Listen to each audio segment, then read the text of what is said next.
Whoa, yo, yo, yo. Hello. It is Friday morning here on Off the Bench. I'm Reed Mouse. Final day of the week.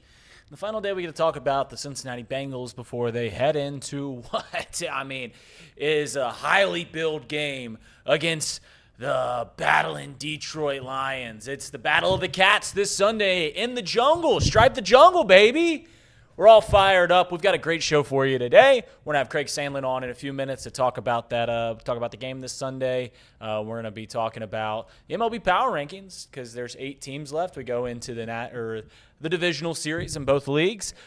We're going to be going over some headlines. So just some topics that Stone wanted to ask me. I think the name of that segment is going to be called Stone Cold Questions, because he's stone and he's stone cold. But we're here on a Friday. It is another excellent week of sports. Got some good college football coming up this weekend. Tried to have a Bearcats guy on, but just didn't work too quickly. They've got a big game. They are favored. The Bearcats are favored this Saturday against the Iowa State Cyclones. So maybe we'll have a Bearcats guy on next week to talk about a potential win. And maybe it's the one bright spot here in town when it comes to sports. But Stone, I know you're doing some producing work over there, but thank you for having you in here today, and appreciate you being here. You ready to rock? Yeah, let's do it, man. Happy Friday. We'll talk Bengals, obviously, on the show with Craig.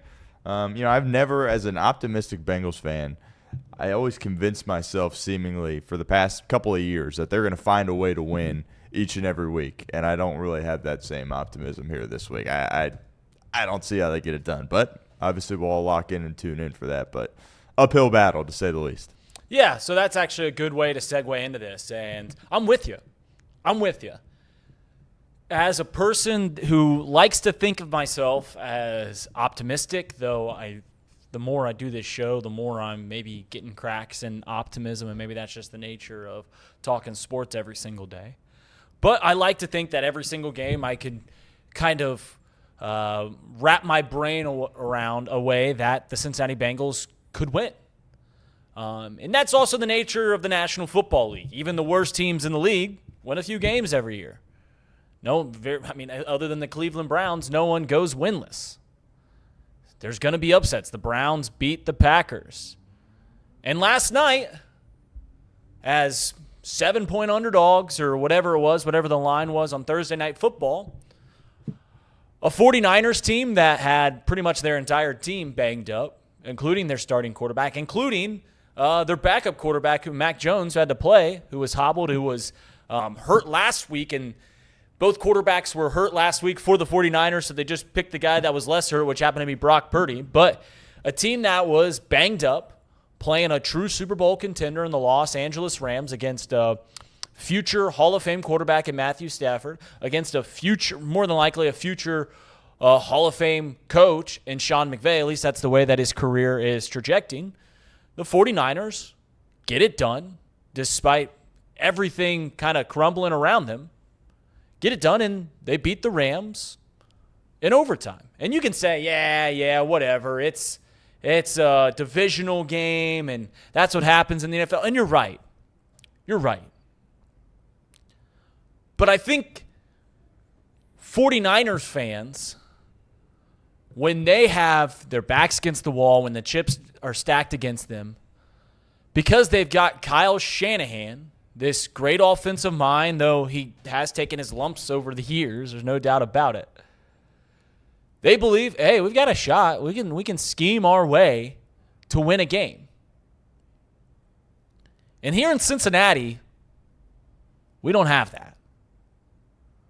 And I've said now for a few times in the past few weeks that this is the lowest I've been as a fan because, quite honestly, I've never seen our team, the Cincinnati Bengals, get embarrassed the way that they have the last 2 weeks. 38-point loss, 25-point loss, 63 combined points given up or lost by in the last 2 weeks with absolutely no offensive output, 1 touchdown scored in 2 games, with all the offensive weapons that you have. And though you have a backup quarterback, you still got Jahmyr Chase, T. Higgins, Mike Gesicki, Noah Fant. Name them all. Chase Brown.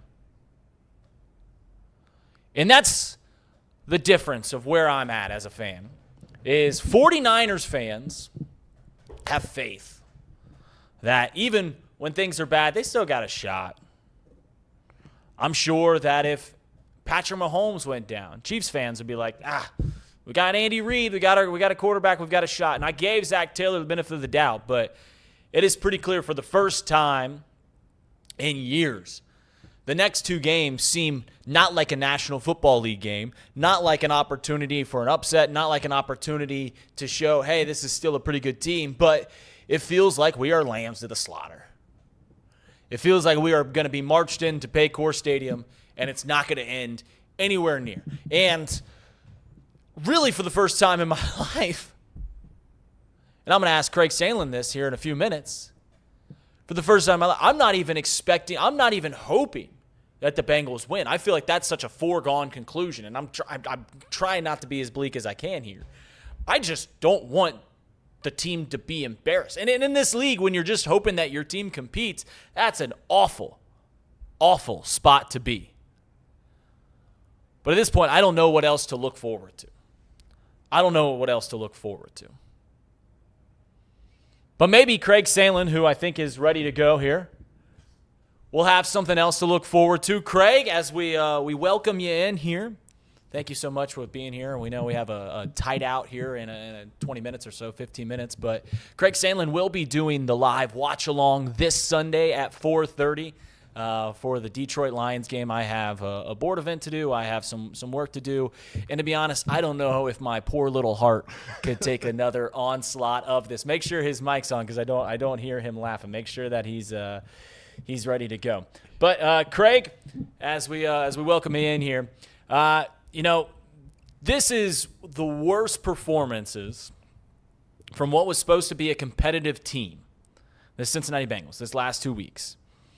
Is there any cause at all to have that makes you believe this will be a competitive performance this Sunday against the Detroit Lions? I mean, I'm in similar boat with you. I don't know that there's a whole lot of hope. It sounds kind of crazy to say after the last two games that we've had to put this on who I'm about to put this on, but I honestly think if the Bengals want to have any hope of beating the Detroit Lions this weekend, they need the fans.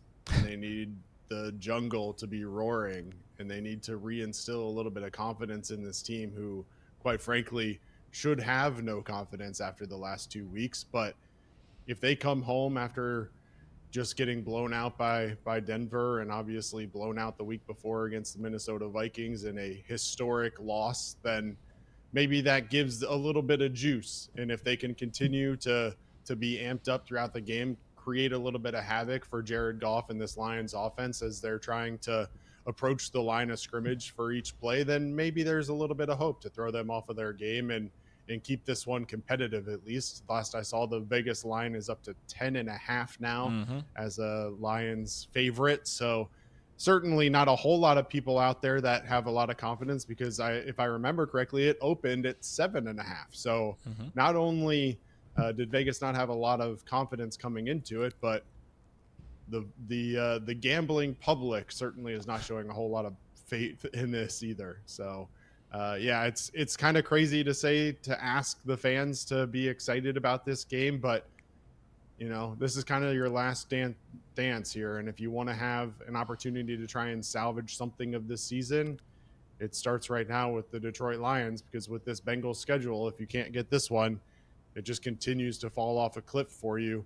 And it's going to be really tough to try and get back on pace because you've got a game at Green Bay next week, and then you host the Steelers after that. And we all know that Pittsburgh fans are going to be invading Paycor Stadium with their terrible towels. So got to get this one because the next two are going to be equally tough. Yeah, it is a tough ask to ask for the fans to kind of show up. We know in the NFL, in really any football game, how much of a presence a really good home atmosphere. And Paycor Stadium has been that for the last few years. But the reason it's been that is because the Bengals had earned that, right? We are hungry. What's the fight song go? Lean and hungry. We are hungry to give that to the Bengals, but they've got to earn it. Also says we're an offensive brute. Reed. Yeah, that's true. And run past or boot ain't happening. A lot of boots. It's just coming from Ryan Rico. That's right. But it's something that they've earned, and they quite honestly, like, we want to be there for them, but they've given us no reason to roar. Maybe they will. Maybe they'll come out firing, because I can tell you, if they go down and they score right away to begin the game, the fans will be in it. It's still going to be a packed house. I don't anticipate the stadium to start clearing out until things get really bad, but it'll be a packed house. 2 weeks ago, the goal was to stay afloat if the Bengals were going to make the postseason and have Joe Burrow come back in the middle of December. Obviously, the last 2 weeks haven't gone the way that you've expected. Do you think that's still the goal of the Bengals going forward, is to stay afloat and have your elite quarterback come back in the middle of December? I mean, how could it not be, right? If you're Zach Taylor, your goal has to be that. I mean, quite frankly, internally right now, in Zach Taylor's mind, his goal might be to save his job. And I don't know when that narrative starts to turn public, but how many times have we heard coaches and managers, basically, let's fight for each other. Those people that are out there fighting for a job, that you're putting tape out there for your future employers, if not here in Cincinnati. So at some point you've got to look internally and try and figure out how do you get that drive. But there were reports out there that Joe's toe was worse than has been reported, and that 3 months is an optimistic timeline. And if we see him back at all this year, it would be a miracle. I'm at this point where, like, I'd just love the season to even be to a point where it's worth arguing whether or not Joe Burrow should come back for the end of the season or not. Because right now, the way things are going, I don't care how healthy Joe is. If he's ready to come back in December and January, I don't want him. I just want him to stay out, get healthy, and I'll see you in 2026, Joe. Well, I can tell you that if they're not competing, he won't come back. And even we all knew as Bengals fans that when we kept putting that middle of December timeline, that was just based off the bare minimum, right? They said that's from the get-go. They said a minimum of 3 months, which puts you right at the middle of December. And the only reason that we've clung to that as Bengals fans is because it was the only hope that we had.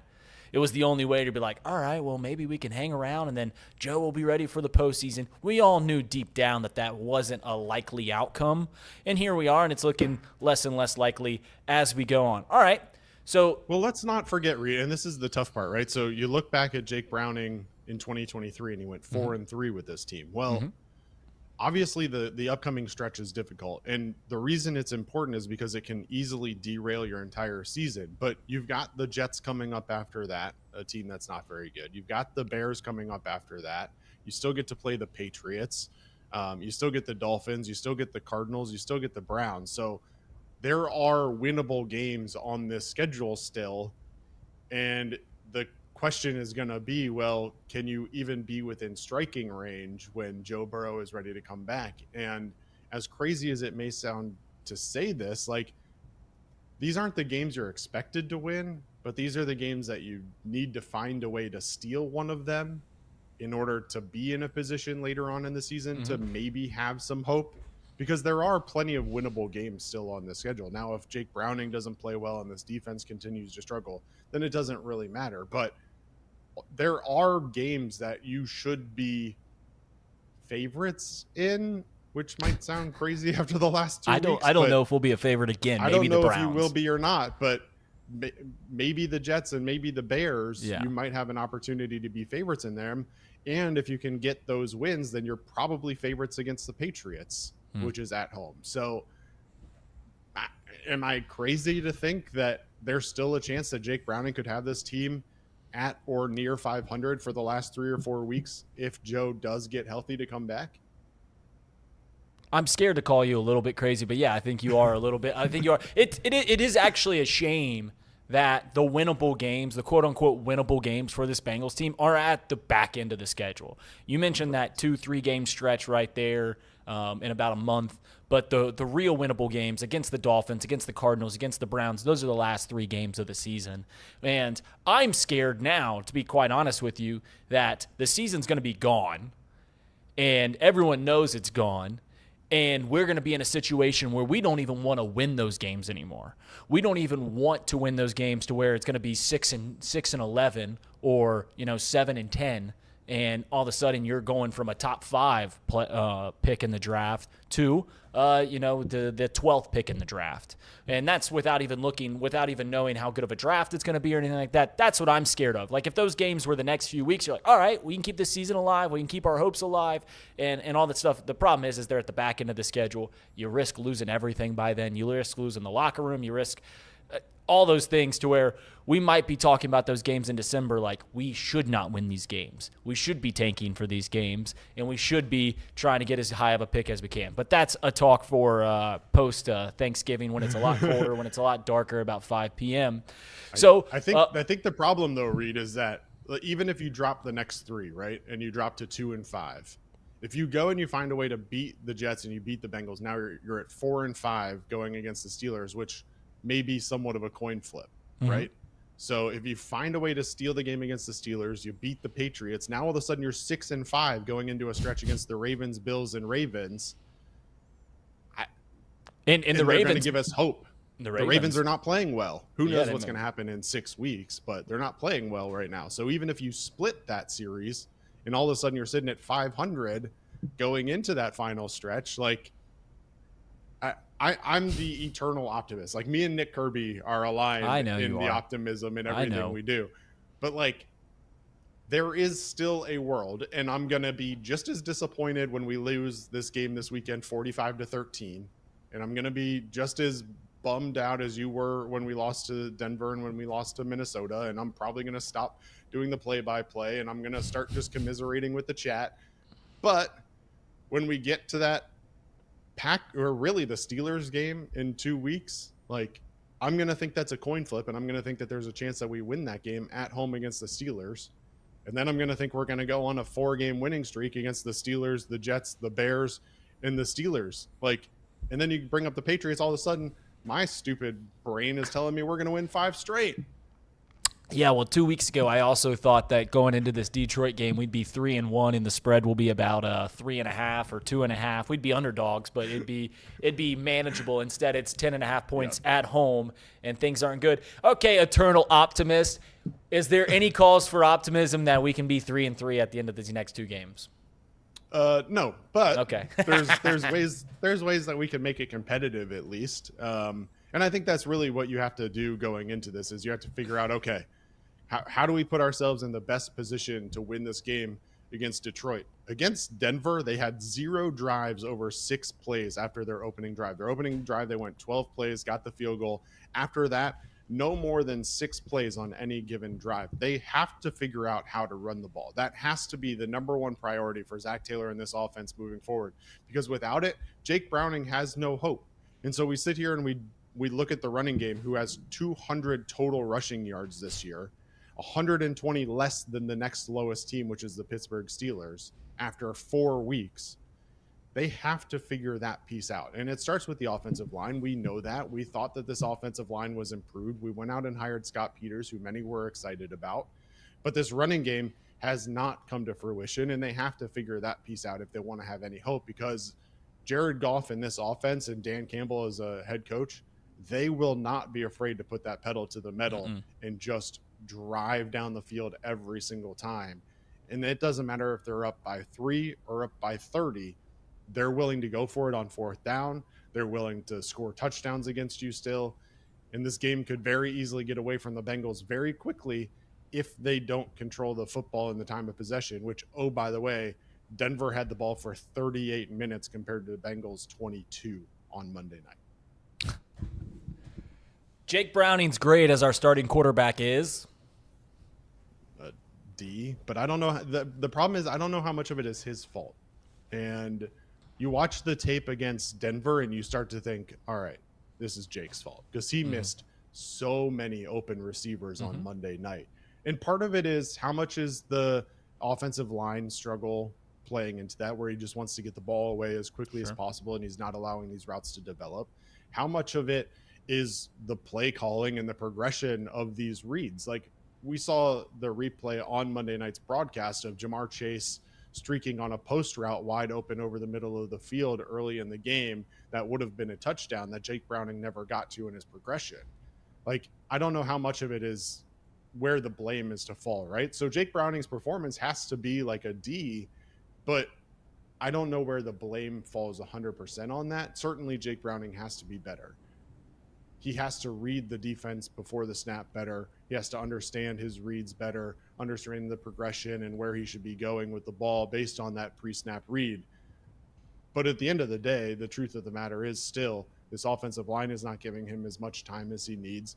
And these wide receivers are not always getting open. Now, he certainly missed open receivers, but even when he threw the ball to open receivers, they were dropping the ball in certain cases too. So certainly has not been good, but I'm not ready to throw in the towel yet and say that he's a backup for a reason. I still think there's optimism that he can be one of the better backups in the NFL. The question is, can he be a mediocre starting quarterback for the next 6 to 8 weeks, if not longer? And I also want to add that I think that the reason he's dumping it down and taking these short routes is because I think he was scared of the turnovers that he had the first 2 games. Like, I think that they told him, hey, let's reel it back in a little bit. Now I'm on board, which I was one of those people like, hey, we can't turn the ball over with a backup quarterback 5 times. And I'm like, hey, at this point, what's it matter? Like, let's sling the thing. If we're turning the ball, we're going to punt it anyways if we don't take some shots. So let's be a little bit more aggressive. 2 weeks ago. The one thing though, Reed, that we have to remember, like in the Denver game, they had man defense on the outside multiple times, and Jake Browning didn't even give his receivers a chance to catch the balls because they were flying 10 yards out of bounds a lot of times. And those were balls that he threw quick in his progression and went right to them on man coverage that was pretty good most of the time, but he went right to it to give his receivers an opportunity. The problem is the ball didn't actually give his receivers an opportunity because it was flying out of bounds every time. Now, was that the altitude and was that the Denver air, leading to him misthrowing the ball? I see your face, but I don't know. Was there something there, or was it just he's not good enough to put those balls in catchable positions right now to even give his receivers a chance to catch it? Because if you're going to continue to throw those deep balls in man coverage one-on-one on the outside, which I'm all for because Terry and Arnold is a bottom 10 cornerback in this league, and you can totally take advantage of that this week. You've got to throw better balls. T. Higgins has to have a chance to catch that ball if you're going to throw it up there, which I'm all for. If they leave Terry and Arnold man-on-man with T. Higgins or Jahmyr Chase this week, please, by all means, throw it up there. He'll give you a pass interference multiple times throughout the game if you do. But Jake Browning's got to put the ball in a catchable position to get that flag. Yeah, he point blank didn't. Like, he was trying to use T. Higgins' talents, which is obviously those high point balls, and just wasn't a good enough passes there. Final question, because I know you got a hard out here in a few minutes. 2 weeks ago, we said Zach Taylor's job was safe. We said after Joe Burrow went down, any questions about Zach Taylor, that's gone. His job is safe. They'll run him back. Obviously, I think that the last 2 weeks have changed the temperature in the room. How warm is Zach Taylor's seat, in your opinion? I think it's warm. I don't know that this ownership group is really ready to make a move, and I don't know that they have the guts to do it in a year that he doesn't have Joe Burrow at his disposal.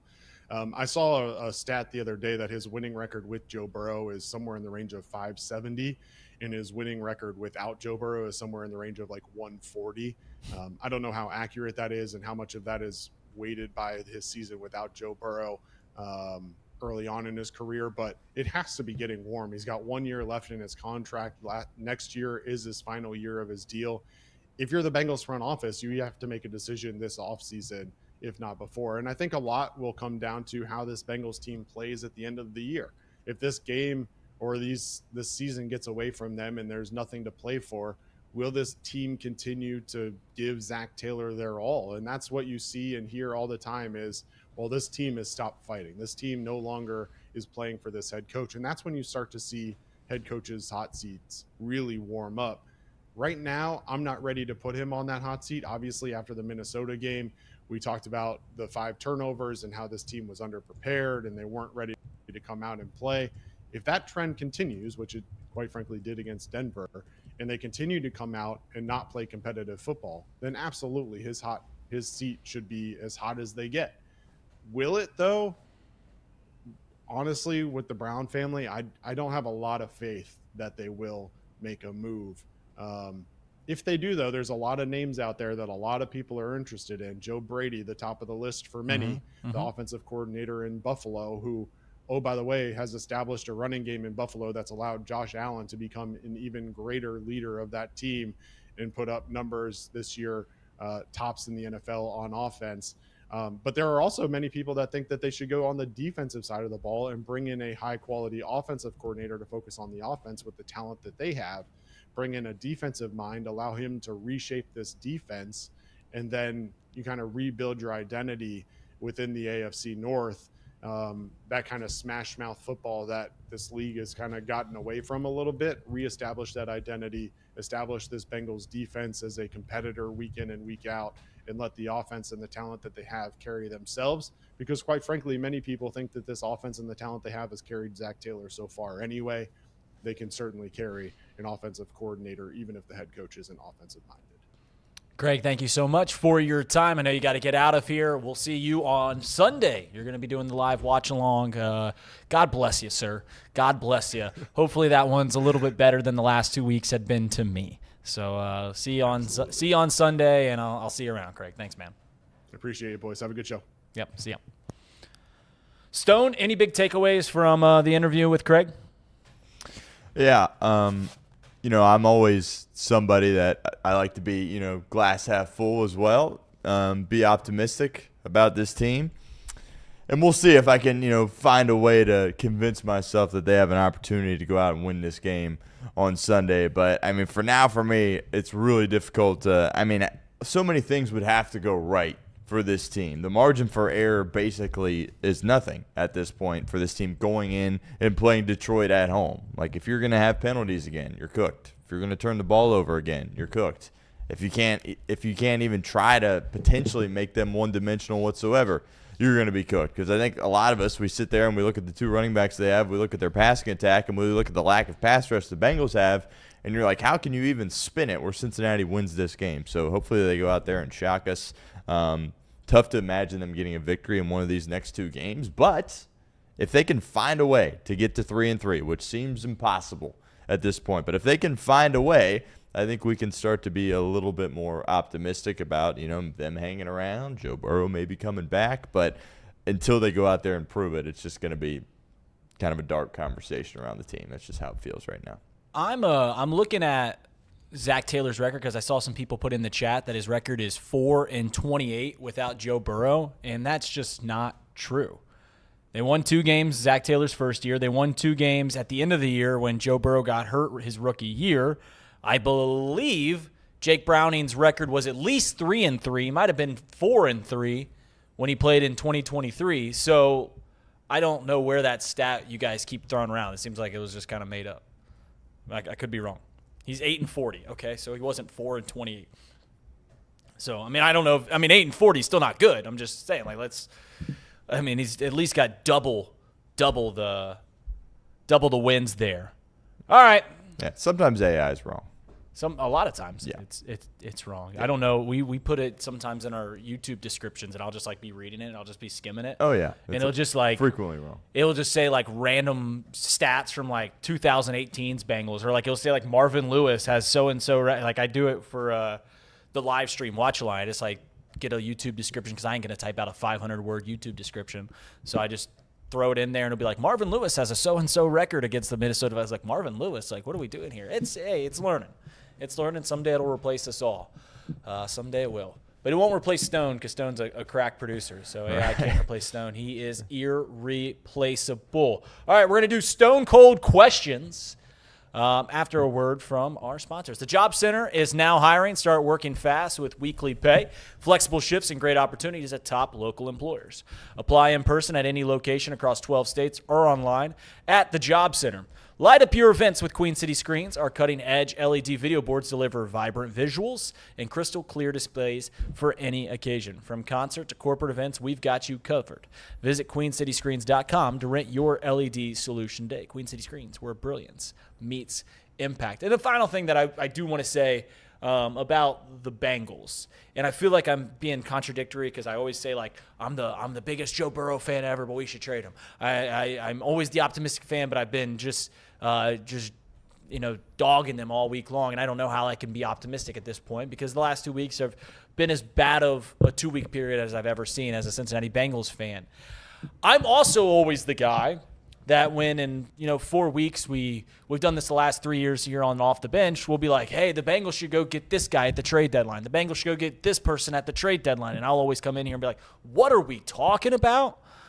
In what world would the Bengals ever trade for people at the trade deadline? And I know they made a small trade last year for a third-string running back, but that's not how the Bengals operate. Another way in which the Bengals operate is they do not fire coaches mid-season. They normally give guys long leashes. They give coaches very long leashes. Obviously, Marvin Lewis, who I still think is a pretty good coach. I just think it's a tough place to win here in Cincinnati. And obviously, it ran its course here in Cincinnati.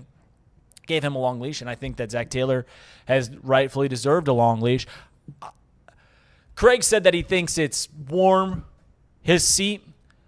I have a feeling that if it continues, like if we have a few more blowout losses like we've had the last 2 weeks, it'll be unbearably hot. Like I think it'll be like to a point that you have no other option but to, hey, Zach, I mean, you can't continually get blown out in this league. You can't. Even the worst teams compete. The worst spreads you'll see in this league are 14 points, 2 touchdowns. You go to a college, you look at a college football spread, you'll see the number 2 team in the country versus the number 10 team in the country, and the spread will be 17.5. That doesn't happen in the NFL. The games are competitive. The biggest spread this week is the Bengals, 10.5.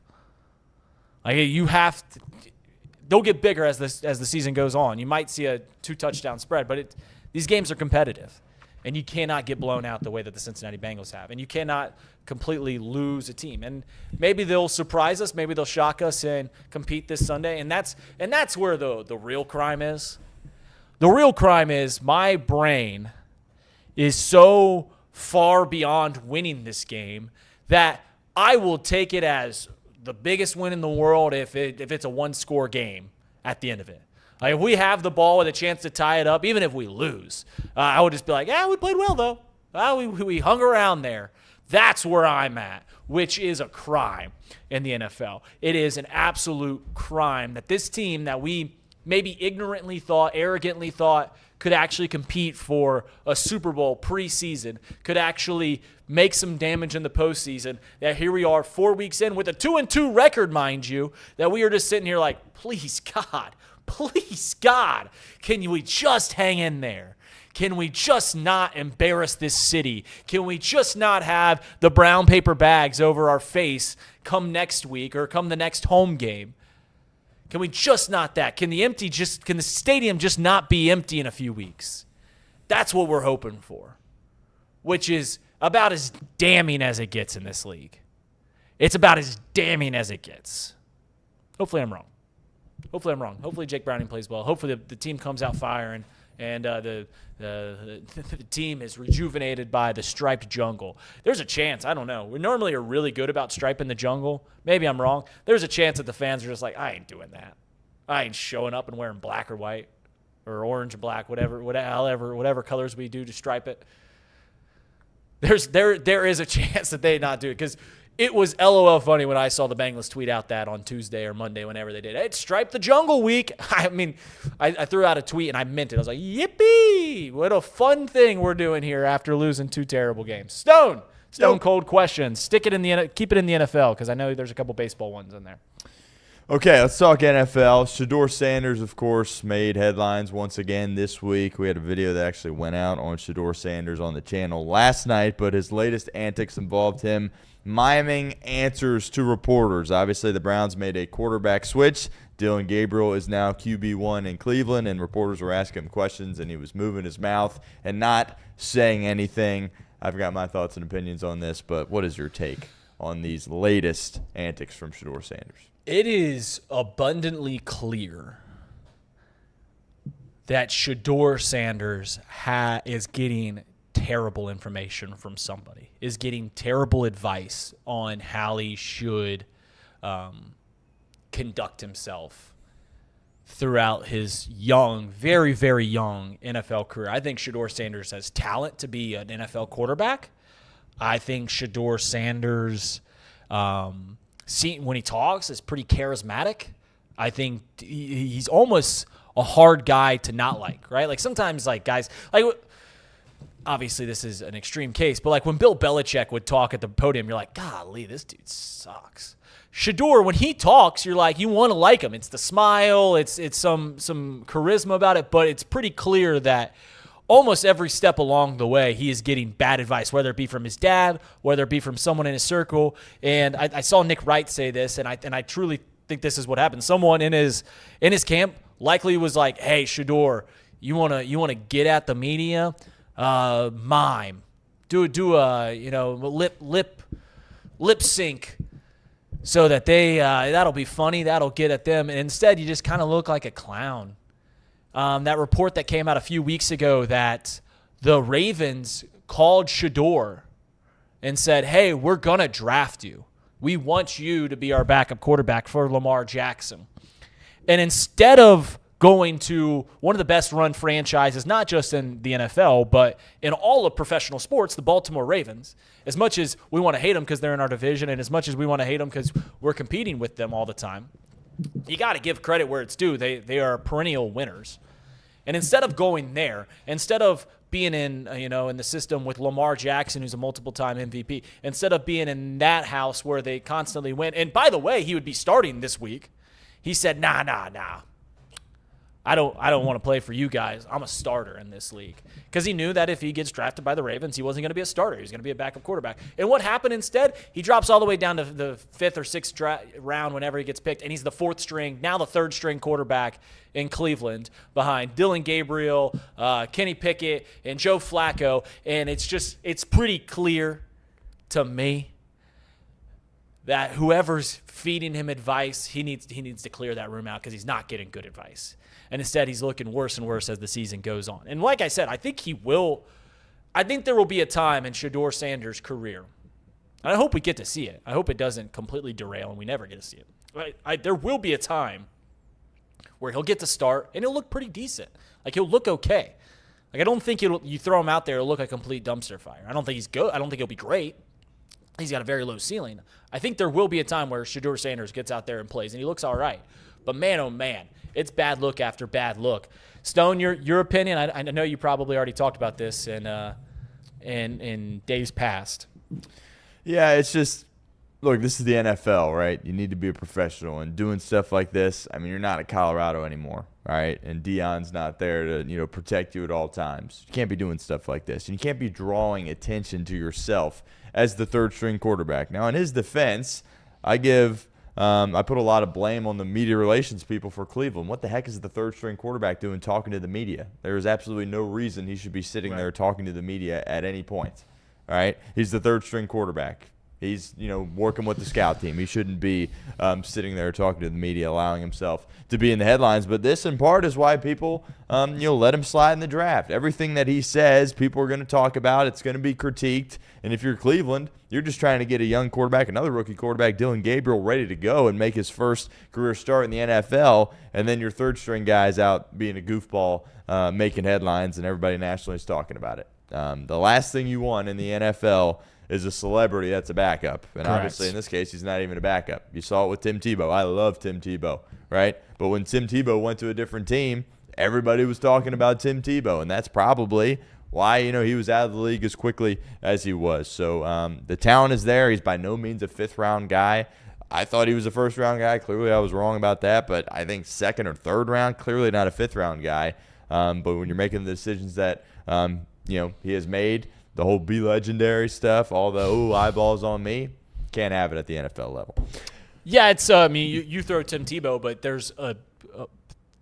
there's nothing that can kind of derail morale around the fan base quicker than like them wanting your backup to start. This is why teams, you threw out Tim Tebow, but another name that comes to mind is like Cam Newton in New England. Once he was no longer good enough to be a starting quarterback, once he was no longer good enough to carry a franchise, and you're like, all right, you're gonna have to be a backup. He's probably better than every backup in the league, but you can't have Cam Newton be your backup because the second that your starting quarterback, a young quarterback, whoever it is, plays poorly, everyone's going to be like, oh, why aren't we throwing Cam Newton? It's the same, not to get overly political, it's a major part of the reason why Colin Kaepernick never got a job. Colin Kaepernick, during that whole saga, he was better than quarterbacks in the league. The reason that you can't have Colin Kaepernick in your room because you don't want people, the whole media, talking about your backup quarterback the way that the Cleveland Browns are doing with their third-string quarterback right now with Shedeur Sanders. Just not a good look, never will be a good look, and it's the reason that oftentimes these celebrities, these celebrity starting quarterbacks, once they are no longer good enough to start, they don't find themselves in a backup room because you don't want that conversation around your team. You just don't. You just can't have it. It's not. The juice isn't worth the squeeze. As good as the backup quarterback might be, he's not going to help your team overly much to where all the noise is going to help your team. It's gonna derail things more than it's going to help. Shedeur, got to have some better. Got to have some better advice givers in that circle. Stone cold questions.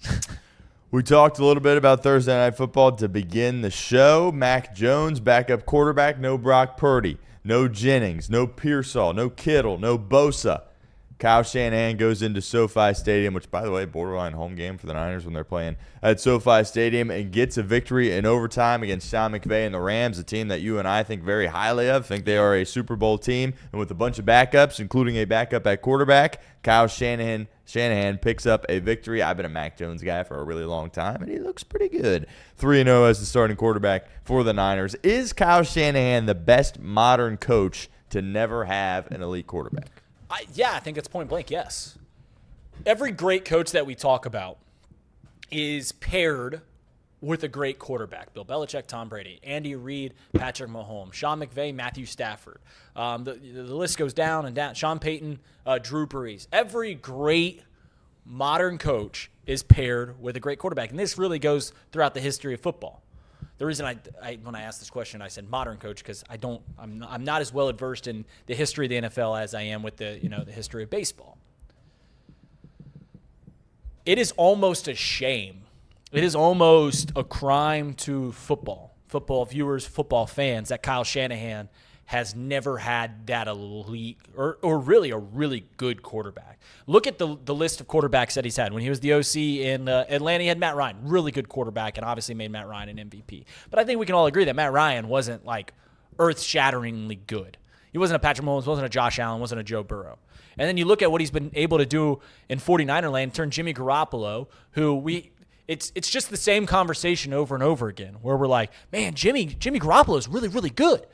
Yeah, that's a top 5 guy. That's a top 10 guy. No, it's Kyle Shanahan because they bring in the last pick of the draft, Brock Purdy, and then we have the same conversation once again to where we go, oh, man, this Brock Purdy dude, he's really good. He's really good. This is a top 5 quarterback. Everyone would spout his winning percentage when he first started. And Jimmy G was good. Brock Purdy is good. Even Mac Jones is not bad. But it's pretty clear that Kyle Shanahan, maybe more than we've ever seen, because we've always seen these great coaches with an elite quarterback, is able to get the most out of a guy. And like I said, it's a shame that the 49ers or Kyle Shanahan has never had that elite guy. He tried, right? They spent all those draft picks to get Trey Lance, and it didn't work. And it just point blank didn't work. Instead, they went with the last guy in the draft, Brock Purdy, and got rid of Trey Lance. And they're like, oh, that was a failed thing. And it's why we will always, whenever a really good quarterback comes available, well, maybe not now that Brock Purdy has a long-term contract, but it's why every time, Tom Brady was long linked to going to Kyle Shanahan and the 49ers. It's why even like Aaron Rodgers, I think, was linked to go to the 49ers and Kyle Shanahan. If anything ever derails with Joe Burrow, I'm sure the short list of teams that he'll be linked to is Kyle Shanahan and the 49ers, because they'll pretty much always be competitive and they'll always be really good under Kyle Shanahan. So yeah, point blank, I think he is the best coach to never have an elite quarterback. Your opinion, Stone? Yeah, clearly. I think, look, I came on this show when we first started, and one of my hot takes in sports or whatever is that if Mac Jones was drafted instead of Trey Lance, Kyle Shanahan would have a Super Bowl by now. I still stand by that, and that's looking kind of rather accurate here at this point. But with basically I mean, what he can do as an offensive mind is absolutely unbelievable, and people kind of forgot about it, right? Because his teams, they've had a tendency of getting hurt, right, over the past couple of years. Last year, they missed the playoffs. But Kyle Shanahan, point blank, is one of the best coaches in this game. I believe he's top 3, right up there with the guy he faced off against last night, and Andy Reid as well. And my goodness, the thought of Joe Burrow playing for Kyle Shanahan in San Francisco, I mean, that would be absolutely lethal. Hopefully we never see that day come. But, yeah, clearly I totally agree with you. Shanahan's unbelievable, and he proved his brilliance again last night. Moving on here to Baltimore. Lamar Jackson, of course, is going to be out for a couple of weeks with that injury he sustained last week. The Ravens have a 1-3 record. I think all of us certainly thought they were a lock to make the playoffs. I certainly thought they were a lock to win the division. And they're sitting here with a 1-3 record. Backup quarterback Cooper Rush for the next couple of weeks. Do you still think the Ravens will make the playoffs? He's going to be out for 2 weeks, right? I'm pulling up the line for this weekend just to get a gauge on where, they are 2.5-point underdogs at home against the Houston Texans, who have not looked very good this year. If they don't win this week, then no. No, they're not making the postseason because they're not going to beat the Rams without Lamar Jackson. And I keep putting the Rams on a pedestal, and they just lost last night to a backup quarterback in Mac Jones. But if they don't win one of these next 2 games to where and that, by the way, would make them 2-4. Like, still not, in a great position. Still playing a first-place schedule. They've got to play the Bills. Or, no, they've already played the Bills. They've already played some tough teams. No, I just don't think they're going to make the postseason. And it's becoming apparent that this is just one of those seasons that when you look back at the end of a career of John Harbaugh, or you look back as a fan, you're like, what happened that year? And you're just like, oh, yeah, that was the year in which Lamar went down for a couple of games. We didn't get a good start, and things just kind of derailed. And, maybe he gets banged up a little more and misses another week. And this season just kind of has like a 6-win season written all over it, a 7-win season.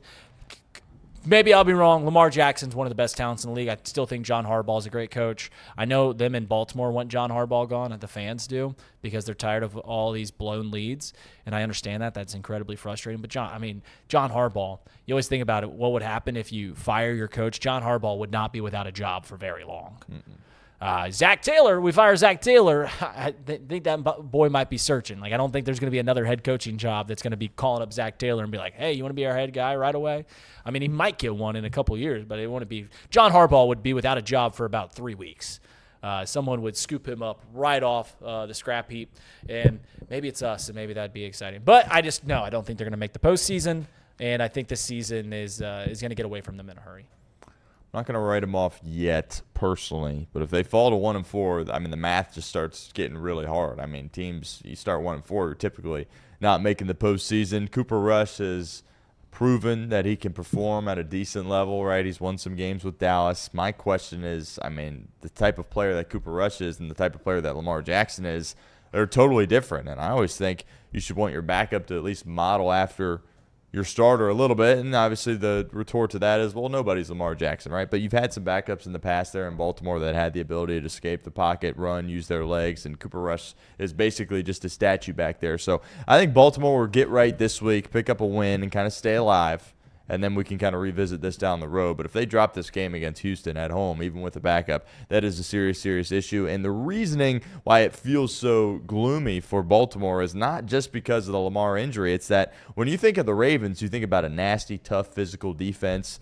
That is just, AFC North style, and is just a really solid defense. And this defense looks completely lost for Baltimore. They do not look like a Raven defense. They do not resemble a Raven defense whatsoever. And I think that's got to be the biggest concern when you're talking about the Ravens. Everett Henry brings in a really good point about the Ravens, and it's after this 2-game stretch against the Texans, who, once again, do not look very good. So they could win this game. The Texans look terrible. C.J. Stroud looks terrible. And then the Rams, who I think they will lose that. So maybe they're 1-5 or 2-4. Their games after that are Bears, Dolphins, Vikings, Jets, Browns, Bengals, Steelers, Pats, Bengals. That's not the end of the world. That's not a very tough schedule. They've already played the harder part of their schedule. So, yeah, they can rattle off some wins. Maybe I'll put pie on my face and I'll look terrible here in a few weeks. But, I mean, if you start 1-5, 2-4, that's just a really tough hole to dig yourself out of, especially in the AFC. So, I think we got some baseball questions. Yep. Do we want to hit those or get to your power rankings, or we want to hit these? Let's do the MLB power rankings, and 'Kay. then we'll do that final one. We'll do that Padres. Okay. We'll do that Padres clip that came out. All right, so this is how we're going to do the power rankings. I'm not doing the entire 30 teams. I'm just doing the 8 teams remaining in the playoffs. I don't know if you guys have had a blast. Obviously, didn't go well for the Reds. Obviously, it did go well for my team. But I've even just outside of those games, I've had a lot of fun watching the MLB postseason, and we got the NL and ALDS starting this Saturday. So without further ado, let's do the final 8 teams remaining in baseball and how I have them ranked. Coming in at number 8, I have the Detroit Tigers. Detroit Tigers got a win against the Cleveland Guardians, who, if you asked me to put the 12 teams that made the postseason, I probably would have put the Guardians dead last, even behind the Cincinnati Reds. But they're able to get a couple wins there. They obviously got Tarek Skubal, but I don't know, man. It's just this Tigers team, they had a really bad September. They played well throughout the entire year, but then they just, they fell off the face of the earth in the final month, held on for dear life, and was able to win a postseason. But I still have them as the worst team in the MLB. And these are all 8 teams, by the way, are really good teams. I think the Tigers have the least amount of wins, if I'm correct, in the regular season. I think every other team had 90 wins. I could be wrong off the top of my head, but yeah, these are all very, very good teams. They're just, I think, the worst of the 8. So without further ado, coming in at number 7, my Chicago Cubs. The Cubs have a bad starting rotation with Cade Horton hurt, with Shota and Matthew Boyd not pitching their best in the final month of the year. Obviously, then go to Jameson Taillon. Like that starting rotation isn't very good, but I think they've got a scrappy bullpen. Might not have a lot of names that you know of, but have done really well, did really well against the San Diego Padres. And more than anything, the strength of this Chicago Cubs team is how well they play defense. Pretty much everyone out there in the field is a Gold Glove caliber defender. Maybe Seiya Suzuki, because Kyle Tucker can't play out in right field. But when Kyle Tucker's out in right field, I don't think he'll be able to play because his banged up calf. But pretty much everyone in that field could win a Gold Glove or should win a Gold Glove, including Nico Horner, Dansby Swanson, PCA. And that's why they won the series against the San Diego Padres, is how well their defense is. They get some bats going well. That's a really tough team, and I really like their shot against the Milwaukee Brewers. Coming in at number 6. You got the Toronto Blue Jays. Now, this might surprise some people because the Blue Jays had the most wins in the American League, the 3rd most wins in Major League Baseball. But I just think that there's something about the 5 teams ahead of them that fare better in the postseason. Now, we'll see with what they can do. It's going to be a great series against the New York Yankees. In the ALDS. I just have the Toronto Blue Jays at number 6 because I think the 5 teams ahead of them are just that much better. Just minorly better. Coming in at number 5. Milwaukee Brewers. On paper, this is the worst team in baseball, or the worst team remaining. On paper, they are. I mean, they've got a great rotation. They've got a great pitching staff, but they've really got no big bats in that lineup. Christian Yelich is pretty good. But you can't argue with the best record in baseball. 97 wins, most wins by in franchise history. As much as I dislike them, as much as I want to put them, like they are the worst roster, I think, in this postseason. But there's that Brewers devil magic, and we're going to continue to think that they're not going to be very good when the season starts, and they'll continue to prove us wrong. But I can't put them anything higher than number 5. And in fact, I hope they don't get to play in the NLDS or NLCS. I think it's going to be a great season. I think that even though they won 97 games, you look at the betting lines, they're like minus 120. I think they're minus 120 to win the NLDS over the Chicago Cubs, and that's with the Cubs going Colin Ray more than likely in game 1 of that series. So we'll see. Milwaukee Brewers are number 5. Number 4, New York Yankees. Aaron Judge is the best hitter we've seen since prime Albert Pujols. Maybe even better than him. Maybe since prime Barry Bonds. The New York Yankees, for some reason, can't get out of their own way when it comes to this. I mean, they compete every year. They made the World Series last year. They're a really, really good team, guys.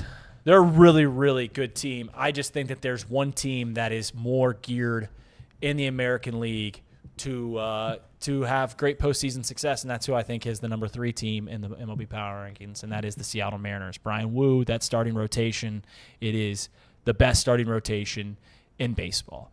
With Cal Raleigh having the best season ever by a catcher, mixed with a great player like Julio Rodriguez and that starting rotation, man, the Mariners, they're plus 200 right now to win the American League, which is surprising, and they haven't been successful. Probably the only team that mirrors the Cincinnati Reds with their lack of success over the last 25 years, and that's with them having a 116-win season back in 2001. They didn't make the postseason for 20 years. The Mariners didn't. I think they're gonna win the American League, man. I really do. They're just built for postseason success. Number 2, the Los Angeles Dodgers. You Reds fans know it. I mean, that's a roster, that's a team that is. You understand why they're the biggest payroll in baseball. I mean, from top to bottom, they've got boppers in the lineup. They've got really good arms coming everywhere. I mean, when Shohei Ohtani is your number 3 starter, and he's also the second best hitter in the league, and he's also the best baseball player that we've ever seen. I mean, the Dodgers are great. It's just that bullpen. I mean, that's the reason that they didn't win 100 games. That's the reason why they've struggled at times this year. It's just that bullpen. We'll see if it rears its ugly head. And number 1 team, if you can't do the math, it's the Philadelphia Phillies. Even without Zach Wheeler, they've had a lot of playoff success recently. I have them at number 1. I think they're the most likely team to win the World Series. Obviously Sanchez, Suarez, even Aaron Nola, who I know had a really tough year. He pitched really well his last few starts. He went 8 innings strong at the end of the year. And when Aaron Nola, a bad Aaron Nola is like your number 3 or 4 pitcher, that's still a pretty good team. Even without Zach Wheeler, you really like the Phillies' chances. That's going to be a great series between the Dodgers and the Phillies, and I'm really excited to watch it as a baseball fan. Zach Wheeler surprised me. 35 years old. I did not know that. I did not know he was that old. I don't know why I didn't know that he was that old. We're not going to get to that. We'll throw it up. Final thing on the show today is this. I don't know if you guys saw this. This was going to be in the Stone Cold Questions. This is a clip from the the San Diego Padres after the game last night. I'll set the scene. It's 3-0 in the 9th inning. They hit a home run, make it 3-1. We have Brad Keller on the bump. He hits a guy, runner on first base.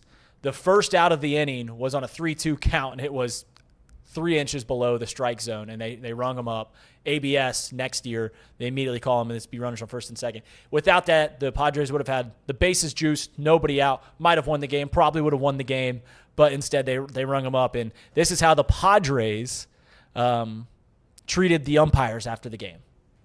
And we're going to intentionally mute this here. Man, you see them like visibly just get more and more. I'll be honest. I have never seen that, Stone. I have never seen that. Have you ever seen in any sport fan or players go after officials at any moment? I certainly have never seen it in the NFL, like where they're going after them, like getting in their face, yelling. I mean, you see managers do that mid-game, and that's kind of like the charm of a guy getting thrown out of a game. But after the game, and I get why, it was a terrible call. It was a terrible call that took away their chances to win that game drastically. Drastically. They probably win that game if the bases are loaded with nobody out. But man, it's just a bad look. I don't know your opinion on watching that video, Stone.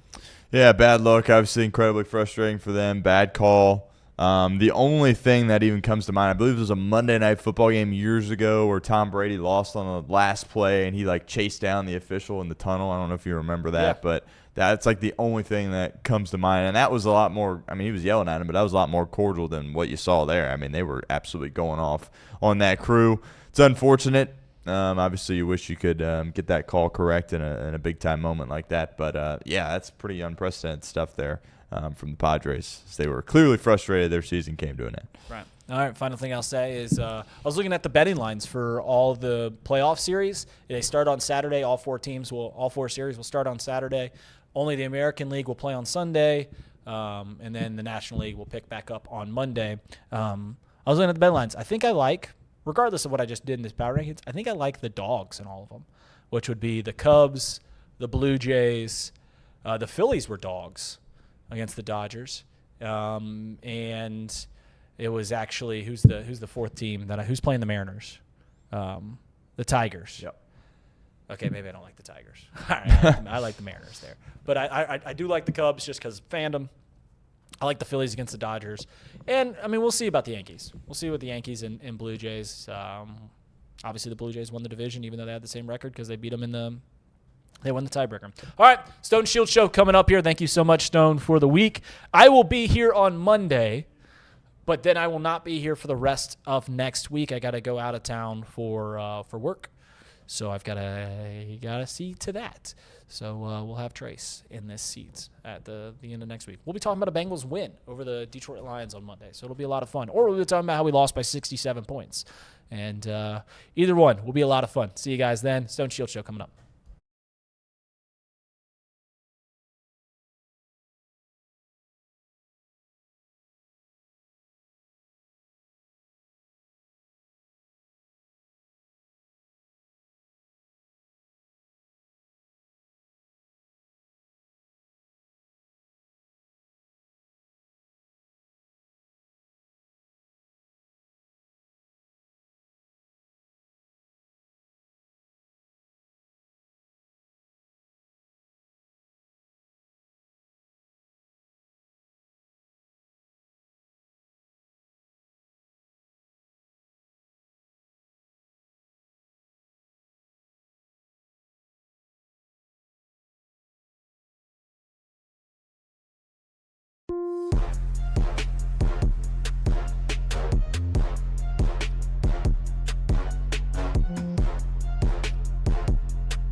All right, here we go. Welcome into the Stone Shield Show here on a Friday. Appreciate it. Appreciate everybody hanging out with us here this morning. Loaded show here on Friday. Plenty of stuff to talk about. What an incredible Thursday night football game we got last night in SoFi Stadium. The Rams and the 49ers NFC West battle. That lived up to the hype, despite the fact that you probably didn't think it was going to live up to the hype of that matchup between the Niners and the Rams, considering all the backups that the Niners had playing for them last night. We'll spend some time talking about that, and I've got some things to say about the Niners backup quarterback, Mac Jones, there as well. Cincinnati, of course, hosting the Detroit Lions, back-to-back road games. They got curb stomped in both of them.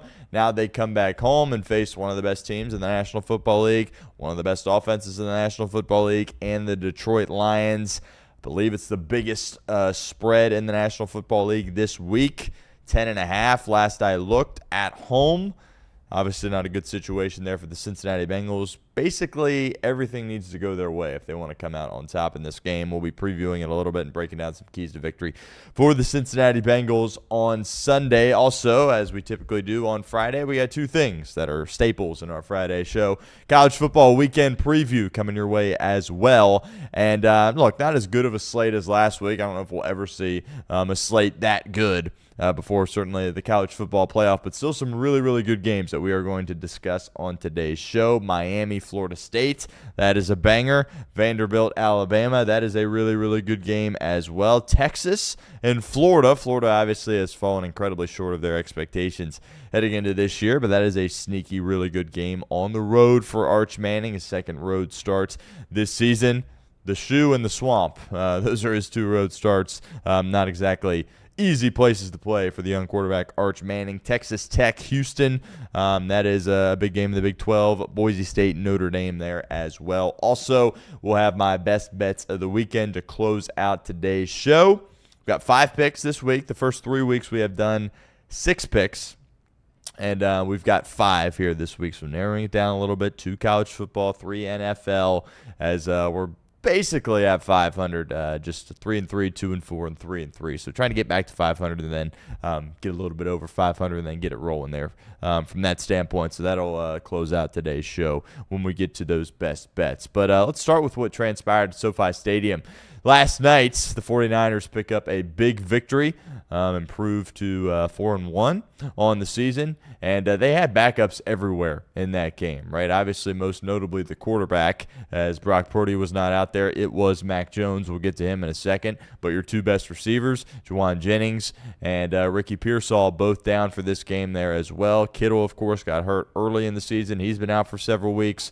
Bosa is out for the entirety of the year with that torn ACL, and the list really just kind of goes on and on for the San Francisco 49ers when it comes to their injuries. And I think a lot of people were expecting the Rams to come into that game at home and, kind of have a big win, right? Usually when you have those short weeks, Thursday night football, if you have the better coach and the better quarterback, you're usually in a good spot to get the win. The Rams obviously have the better quarterback. You could argue if they have the better coach. I think McVay and Shanahan are 2-3 in the league. You can kind of debate where you put them, but they certainly had the advantage coming in at that quarterback position with Matthew Stafford. But Mac Jones looked unbelievable in this football game. And, I said when we first started doing these shows, one of my hot takes, all right, everybody that does this has some of their hot takes, right? Well, my biggest hot take, or so I've been told, is that, I believe that if the 49ers would have drafted Mac Jones a couple of years ago instead of Trey Lance at that number 3 overall selection, they would already have a Super Bowl by this point. And a lot of people laugh at that, especially considering how things ended for Mac Jones in New England, as that was just a complete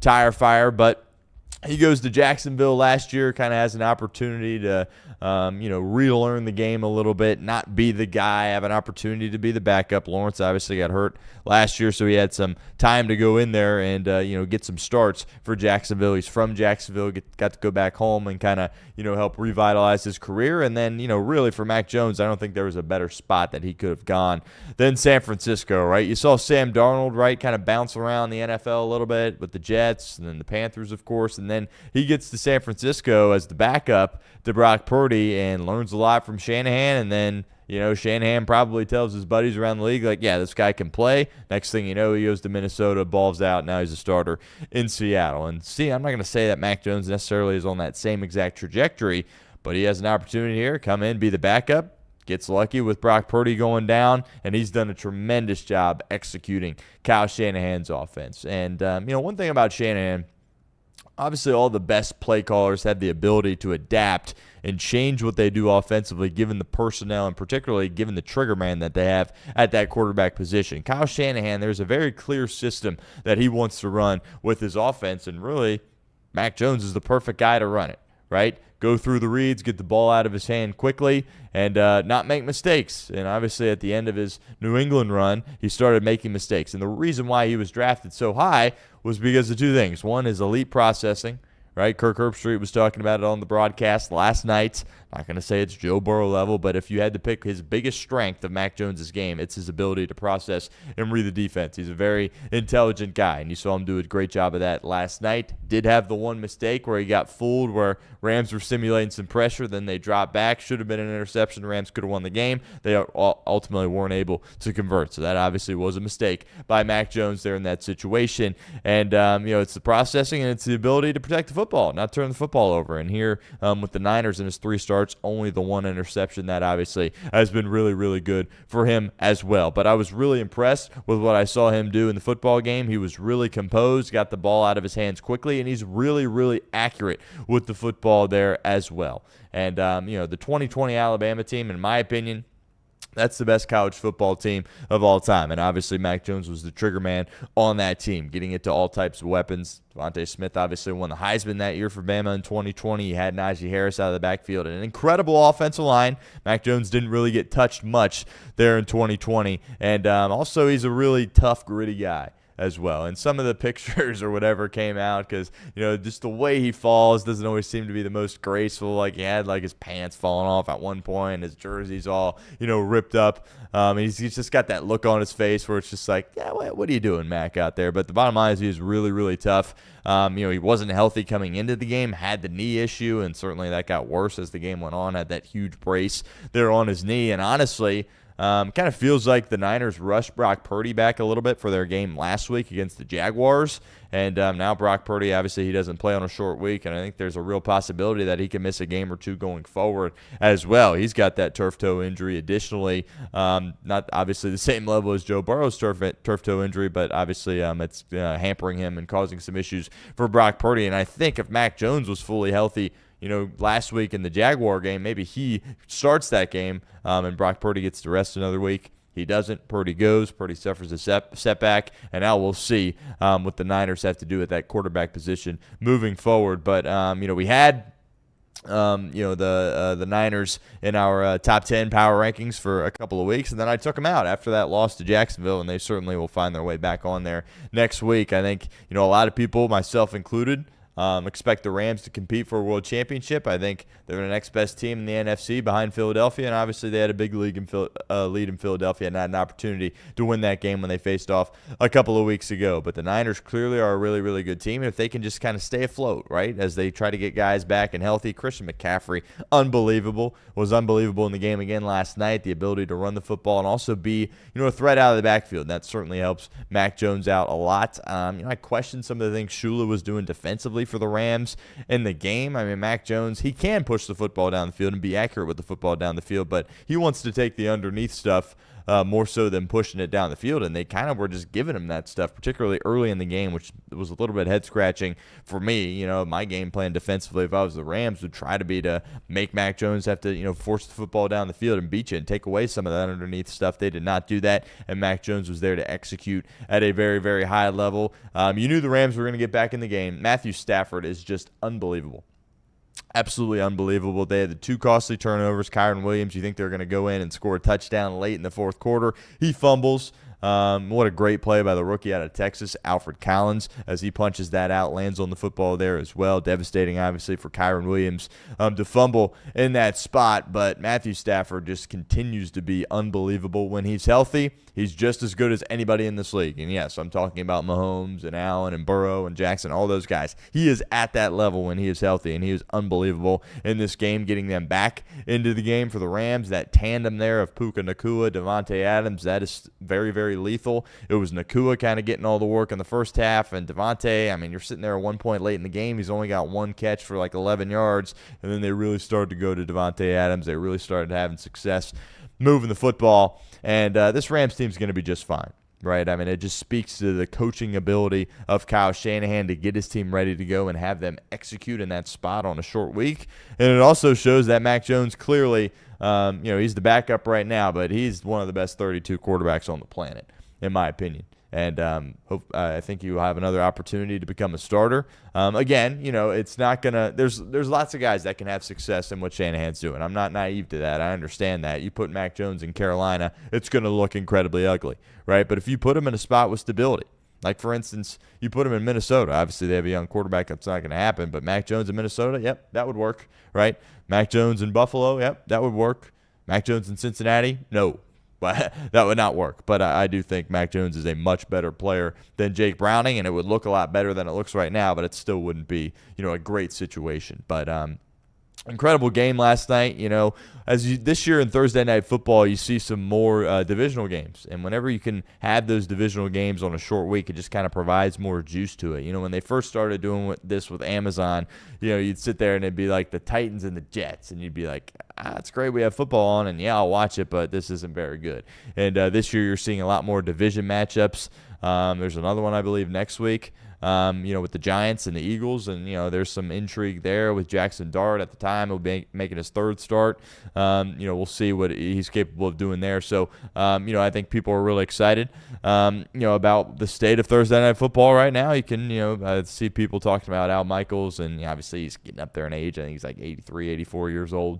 so he's not certainly as sharp as he used to be. But Thursday Night Football, it's been a great product, and you've seen some really good games. And obviously an overtime game, you can't really beat it. And there's one thing I will mention about the game is now that you're allowed an opportunity for the team that for both teams to possess the football in the regular season, and the clock still stays the same. I think you're probably going to see more ties. Obviously, we've already seen one already with the Packers and the Cowboys, and it looked like the game was kind of headed in that direction there for a second.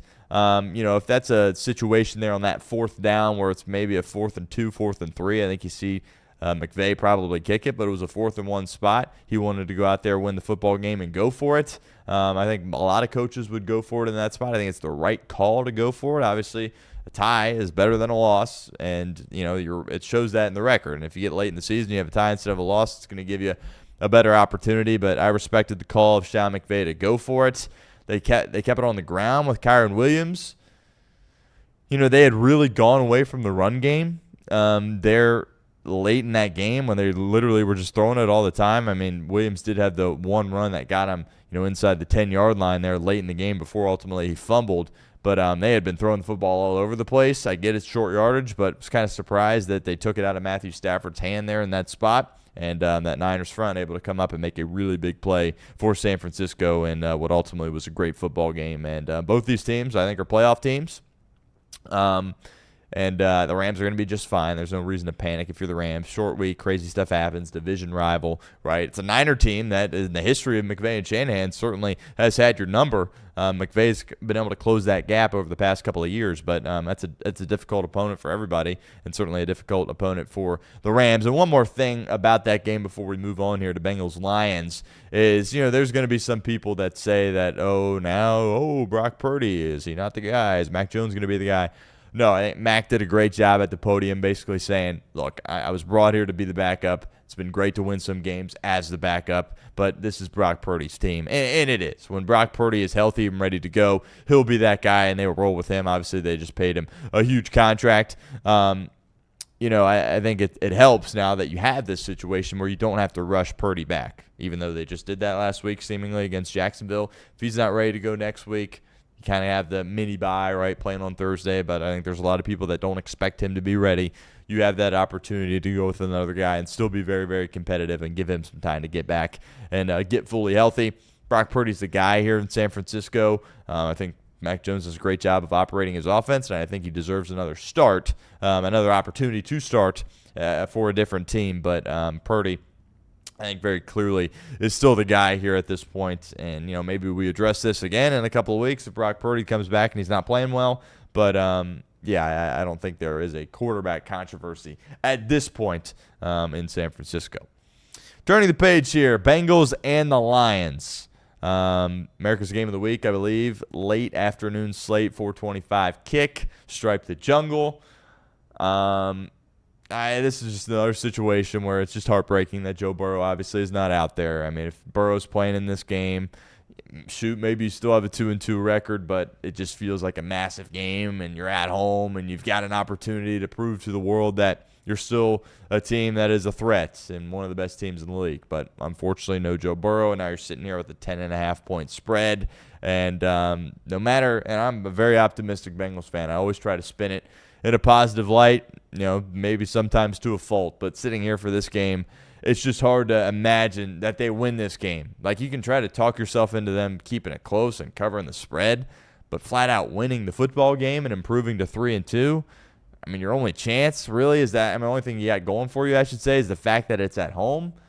But that first 3 and out, it's not going to be much of an advantage that you're at home because the Boo Bird's certainly going to be out at Paycor Stadium. So a lot has to go right for Cincinnati in this game. Detroit obviously dropped their Week 1 game against Green Bay. They've looked really, really good since then. They've got new coordinators. Ben Johnson's gone. Aaron Glenn is gone. They've replaced them. Dan Campbell obviously still at the helm. And they're in a spot where they're pretty healthy right now, too. They're not missing any of their big-time players. And that's allowed them to be really successful. And they're playing good offensive football. They're playing good defensive football and just all around playing good football. And they look like a top 5 team in the National Football League at this point. But we'll go through some keys to victory. Not much of a Not much room for error for Cincinnati in this game, considering all the talent that Detroit has and considering the product that Cincinnati has put out on the field these last 2 weeks. But key to victory number one, you have to get back to disciplined football. All right, you have to. One thing that Zach Taylor has always been able to hang his hat on as the head coach of the Cincinnati Bengals is that his teams don't quit. As we've talked about, past couple of weeks they've quit on him a little bit, albeit huge deficits. Number two, his teams are buttoned up. They're not undisciplined. They don't go out there and have a ton of penalties. They don't have a ton of procedural issues. I'm talking big picture since Zach Taylor has been here. Did they have some issues? For instance, the Tennessee game, right, where Joe Burrow was clearly frustrated offensively with some of the procedural stuff? Yes, but in large part, big picture, Zach Taylor's teams are disciplined. They aren't penalized. I mean, you were outmatched and outgunned in the Denver game and you played horrible, but when you have the procedural stuff, when you have the false starts, when you have the illegal men downfield, when you have the holdings, you're just not going to be able to compete, especially in a game like this against Detroit. Have to not be very penalized in this game. The pre-snap stuff can't be there. Amarius Mims, we'll talk about him in a second, but the holding stuff, being down the field when we're not supposed to be down the field, defensively grabbing on, you can't be making boneheaded mistakes out there in this game, because if you do that and you're the more penalized team at home against Detroit, you got no chance. No chance. Absolutely have to be more buttoned up in this game and more disciplined. Key to victory number two, Trey Hendrickson, he's got to be special. He has to be special in this game. He was non-existent against Denver. He got his pay raise. All right, he's out there making a lot of money for this team. He has got to be excellent in this game. And by excellent, I mean I need at least 2 sacks out of him. At least 2 sacks out of him. And he's probably going to have a difficult matchup. That offensive line for Detroit, is it as good as it's been in recent years? Well, maybe not. But they still got Penei Sewell. And he's an absolute dog, and I'm sure he'll be matched up on Trey Hendrickson a lot in this game. Trey Hendrickson has to find a way to win. He's got to find a way to get to the quarterback and bring him down. In the Minnesota game, we said, Myles Murphy, he showed up a little bit. Joseph Osai, we saw him. How'd they do against Denver? Yeah, horrible. They were absolutely awful in that game. Unfortunately, those were seemingly whiffs by Duke Tobin. And Duke Tobin deserves a lot of criticism for how this season has gone to this point. Because when you have the high-paid guys, Joe Burrow, Jahmyr Chase, T. Higgins, you've got to draft and develop really well. And at one point, Cincinnati could do that. But in the past couple of years, the drafting has been horrible. It's been absolutely horrible. Like, you look across this team and you're like, where are your guys? Like, you got a couple stars, but then beyond that, you don't got much. You don't got much at all. And I think Duke Tobin deserves a lot of criticism for that. But Trey Hendrickson is one of those guys that you do have, and he can't afford to have games like he did last week where he just doesn't do much and doesn't impact the game. Unfortunately, he doesn't have enough help around him. Unfortunately, T.J. Slayton, who I was excited about in free agency, that was your big move, bringing him in for Green Bay to shore up that interior. He hasn't done much. Hasn't been able to do much stopping the run, and hasn't been able to get any interior pass rush on opposing quarterbacks there as well. Trey Hendrickson has to show up, need at least 2 sacks from him. Need at least 2 sacks from him in this game if Cincinnati is going to have an opportunity to win. Amarius Mims needs to bounce back. The offensive line for Cincinnati is dreadful. All right, it doesn't take a genius to tell you that. It's very bad. Orlando Brown Jr., traffic cone, can't move, gets beat all the time. Not sure what happened to him. The interior, we knew it was going to be bad. It's been bad. Ted Karras, we love him. Great guy, great in the community. He's played great football for us in the past. He's been terrible as well. Amarius Mims has got to be the one guy that you can say if somebody is going to play competent offensive line for us, it's going to be Amarius Mims. And he did not do that last week. He gave up the 2 sacks, and he had the penalties. Amarius Mims has been okay leading up to the game against Denver last week, and he's got to be solid. I am still a big believer in Amarius Mims. I still think he's a really good football player. I still think he's going to be a starter for Cincinnati for a long time, and I still think they're finally going to break their streak of not giving a drafted offensive lineman a second contract. I think they will give Amarius Mims a second contract here in Cincinnati, but he's got to wake up and he's got to be better because it was bad last week, and the offensive line is too bad for him to go out there and be bad as well. He's got to be the lone bright spot along that offensive line for this team to have a chance. He's got to be better. He has it in him. We'll see if he is able to do it. The false starts can't happen. The giving up the sacks can't happen. Being downfield when you're not supposed to can't happen. Obviously, it was Mims that had the big penalty when you finally were able to push the ball down the football field. 35-plus yard game for T. Higgins. That's coming back because of penalty on your offensive lineman. Need him to bounce back in this game and at least give Browning some protection from that side. And we'll see, by the way, because good chance he's going up against Aiden Hutchinson. Not sure if you heard of him, but he's a pretty good football player. Mims has to be better. That's key to victory number 3. Key to victory number 4, and it's hard to believe I'm saying it, but Jake Browning's got to let it rip. And obviously he was letting it rip in Minnesota and Jacksonville, and he was letting it rip to the wrong team. And that was an issue. But what Detroit can do on offense, and we're going to see really, by the way, the state of this Bengals defense, how they really are. Because I think there's some of us that are like, I mean, clearly it's not good, right? Clearly it's not good. But there's people like me that are like, well, if the offense can just kind of put you in a spot where they're in the game, I think you could see the defense play okay. That's kind of my mindset. But if they go up there and give up 40 or 35 plus to Detroit, then we're going to be like, well, yeah, defense is still just as bad. They still have a lot of the same issues they had last year. I don't think there's any denying it's clearly better than last year. All right, but I don't know if it's good or competent or anything like that. Again, I lean towards if the offense can keep you in the game, I think you'll see them play competent defense.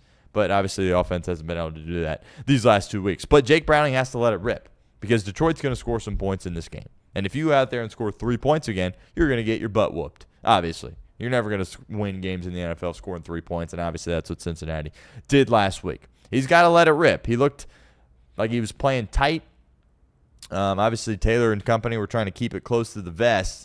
But it's just the Bengals aren't good enough for their quarterback to just go out there and check it down and manage the game and turn around and hand the ball off. They're not good enough to do that. They have to ask a little bit more out of him, right? And at times he has shown it. He's shown it in 2023. He obviously hasn't shown it at all this year. Played at an incredibly high level in college. He can let it rip a little bit.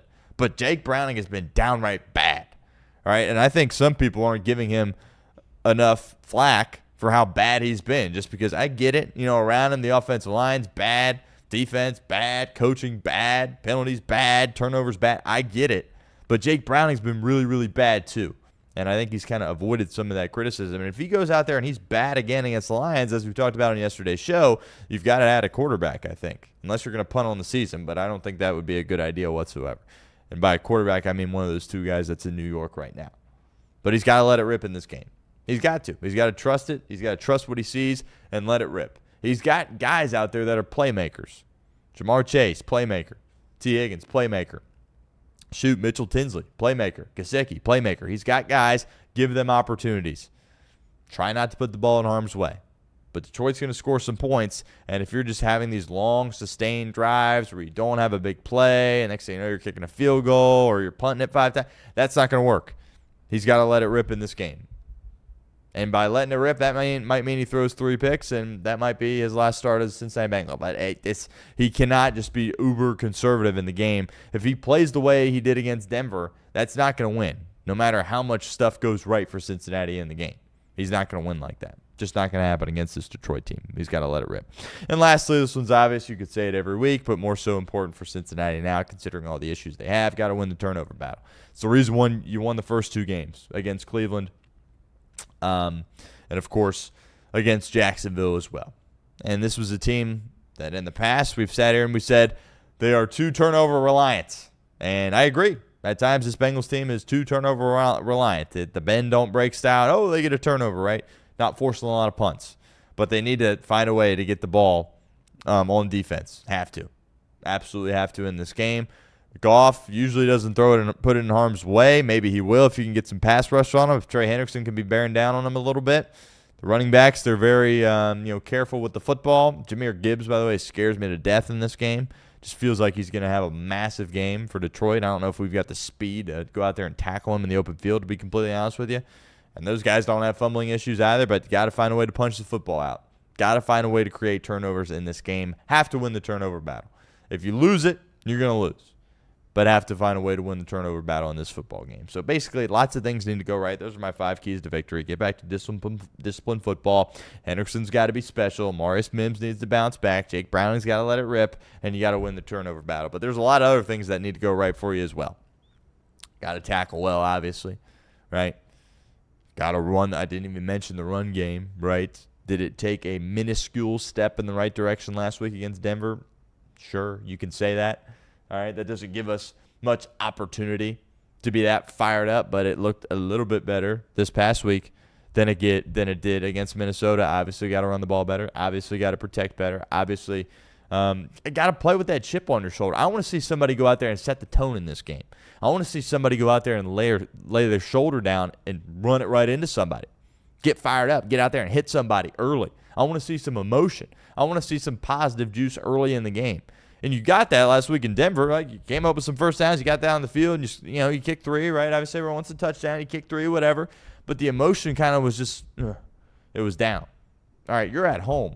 All right, this crowd, they'll get behind you if you show that you can be competent and go out there and play hard and keep the game close. They'll help you out. But if you go out there 3-and-out punt, hand the ball off, tackle to the line of scrimmage, crowd's going to turn on you very, very quickly. Interested to see the turnout, by the way, in this game at Paycor Stadium for the Cincinnati Bengals. Stripe the jungle, obviously. We'll see how exactly that looks. But, and you hate to say this as an NFL team. You hate to say it, but the Bengals and Zach Taylor have to keep this game relatively close. And it has to feel like you have at least a chance in this game. Because we've all sat up here, or I've sat up here and said that I think Zach Taylor's job is going to be just fine. But if you continue to get blown out in the National Football League, I don't care who your ownership group is, you're not going to be just fine. You can lose. Zach Taylor can lose a bunch of games this year. But if he continues to lose in the fashion in which he is losing, he could be in serious, serious trouble. And the next 2 teams up on the schedule are the Lions and the Packers. Incredible offenses, incredible teams all around. We'll see what Cincinnati can put out on the field and see how prepared they look. Because they got to look more prepared than they have these past 2 games. They just didn't look prepared. They didn't look ready at all these past 2 games. And that obviously is a direct reflection of the head coach. And he needs to be better in this game. College football. As we turn the page here, always do a weekend preview on Friday for college football. If you're new to the show, I love college football. I think it's awesome. Don't really think college football has been in a better spot. Are there some things they need to clean up with the NIL? Yes. Do I have some issue with 18-year-olds making that much money? At that point, you're so – I can't imagine an 18-year-old me making that much money, just the level of immaturity that you have and all that access and all the funds that you get. There's issues, right, that need to get cleaned up, and hopefully that will. But overall, college football has never been really in a better spot, I think, considering the parity in college football. And, years ago it was, Bama is probably going to win the title. Maybe Clemson or Georgia can give them a run, or Ohio State. But beyond that, that's probably about it when it relates to winning the national title. Not the case anymore with college football, and it's absolutely unbelievable. Last weekend, incredible. Top 25 matchups all over the place. Bama, Georgia, what a game. LSU, Ole Miss, great game. Penn State, Oregon, great game. Ohio State, Washington had the ability to be a great game. Obviously wasn't very competitive. Was there in the first half, but obviously Ohio State pulled away in that game. There's still some really solid games this week. Not the same level of schedule as last week, but still some really solid games. And we'll start in Tallahassee with Miami and Florida State. Probably the game of the weekend. You could argue Alabama, Vandy. We'll get to that in a second. But Miami, the Hurricanes, number 3 team in the country. This is the best Miami team I have seen in my life. Obviously, the early 2000s teams were incredible. I was born in 2000. I have no clue, what those teams were like as far as watching them in person. But this is the best I've ever seen the Hurricanes look. 3 in the country, 4.5-point favorites on the road, Doak Campbell Stadium in Tallahassee, against the 18th-ranked Florida State Seminoles. And unfortunately, this game lost a little bit of its luster, right? Florida State was playing on the road last week on a Friday night against Virginia, and that is just the textbook trap game that Florida State found themselves in last week. On the road, right? Good opponent, or a decent opponent, not a great opponent. Virginia's fine, right? They have the ability to pull an upset, but nobody's talking about Virginia as a college football playoff team, right? And right before a rivalry game, right? So that's that classic, look ahead. Here comes, Miami that we're going to be hosting in a couple of weeks. Next thing you know, you get beat by Virginia and they're storming the field on you. So it lost a little bit of its luster. I think this would be an unbelievable game. Obviously, had Florida State not lost, by the way, they almost won. It was an overtime crazy game against Virginia. And, at parts, I think they played good enough to win that football game. They certainly showed some of their weaknesses there in that game there as well. So it was a Friday night game at Virginia last week, so they have an extra day, kind of a semi-longer week, right? Not playing on Saturday, playing on Friday instead. But Miami had a bye last week, so they've been focused on the Seminoles for 2 weeks. And, we did our college football top 10 earlier in the week. I have Miami at that 3 spot. The AP poll has Miami at that 3 spot as well. And they're just a really well-rounded team. That offensive line is really, really good. Carson Beck is the least pressured quarterback out of anybody in the country. And say what you want about Carson Beck, but he took some unnecessary flack for what transpired at Georgia last year. Georgia had the most drops in the country. They were not helping him out whatsoever. This is an opportunity for him to have less pressure, right? He was the man at Georgia for a while, highly touted guy, sat behind Bennett for a while. The expectations were through the roof and probably a little bit unrealistic for Carson Beck. Now he has an opportunity to go down to South Beach, certainly a weaker conference, play for a big-time program that's trying to get back to national relevance in Miami, and he's got a good team around him, and he's been doing a good job. That defense is really, really good. That defensive line is really, really good. I think Ruben Bain, pass rusher for Miami, is one of the best defensive players in the country. Not going to say the best. Obviously, that's Caleb Downs. But he's really, really good, and he's going to be really, really good on Sundays there as well. And that defensive line is really athletic and fast. And I think that is going to be the key in this game. Because what made Florida State so good against Alabama in week 1 was obviously the quarterback Castellanos, his ability to run the football, right? The short area quickness in which he possessed, getting to the outside, getting upfield, and he also threw the ball really well in the game as well. And Alabama, the defensive line for Alabama, couldn't do anything about it. Could do absolutely nothing about it. Now, we talked about last week with Ohio State and Washington what it would look like with Damon Williams. And I sat up here and said, well, if Damon Williams can get outside the pocket and hit those rush lanes and pick up first downs with his legs, Washington has a chance. But if he gets sucked in by those linebackers and that defense line, Ohio State, Washington's cooked. Damon Williams was not able to use his legs in that game, get outside. Those linebackers are incredible. Great defensive line, by the way, for Ohio State. And they weren't able, Damon Williams was not able to get free in that game. And that, to me, is the kind of the same situation here in this game with Miami. If Castellanos can create with his legs and escape the defensive line and the linebackers when things break down, they're going to have an opportunity to win this game. But that defensive line for Miami, man, they're athletic, they're quick, and they're just really, really good there as well. And, I think they're going to have an opportunity there to really show how good they are in this game and really perhaps limit what Florida State and Castellanos can do in this game. Miami's just really, really well-rounded. As I mentioned, a good offensive line. They've got weapons on the outside, a solid defense, hence the number 3 ranking in the country at this point in the AP poll. They've also had a lot of success in Tallahassee. The Canes have won 4 of their last 5 games at Florida State. That certainly is positive for them as well. I have my questions about Mario Cristobal. He, of course, lost them a couple of games last year, but from what I have gathered, he seems to be doing a fine job coaching them up this year. And we're going to find out in this game how real Miami is. I think there's some people that say maybe they're a little bit overrated. I don't think they really are at this point. I don't see how you can't have them at number 3. Notre Dame, who we'll talk about in a little bit, that's a really good team despite their 2 losses. And, it's a big win for them against Notre Dame there, obviously. But after this week, the schedule for Miami is terrible. It is really, really bad. Obviously, they play in the ACC. It's a bad conference. But, if they win this week, I don't really know who's going to give them a massive test, before they ultimately get to the college football playoff at this point. So it'll be interesting to see how they perform, see if Carson Beck can continue taking steps in the right direction. But this is a great football game, and certainly Florida State has the ability to win. They're going to be playing with their chip on their shoulder, right? Because they started off, obviously had the dreadful year last year, and they start off with a big-time win. They're stringing together some wins. All of a sudden, people starting to take notice to Florida State. Florida State, are they back? Are they back?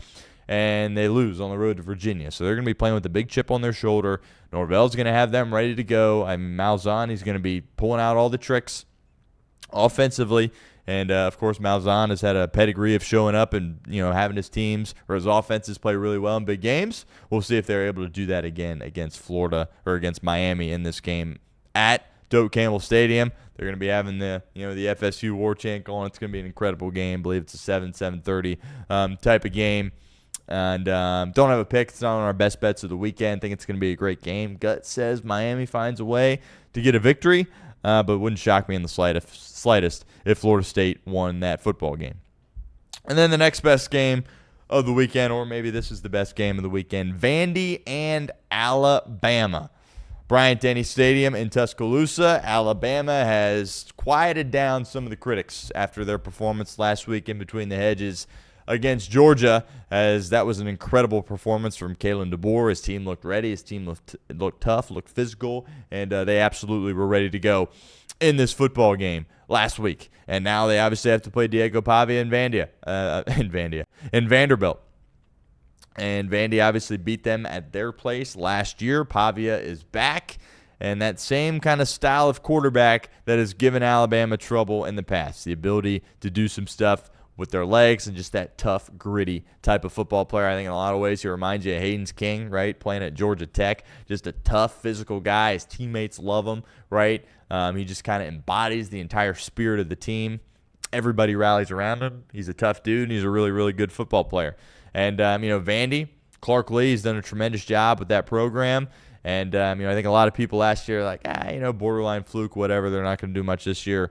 Don't look now, but they're undefeated.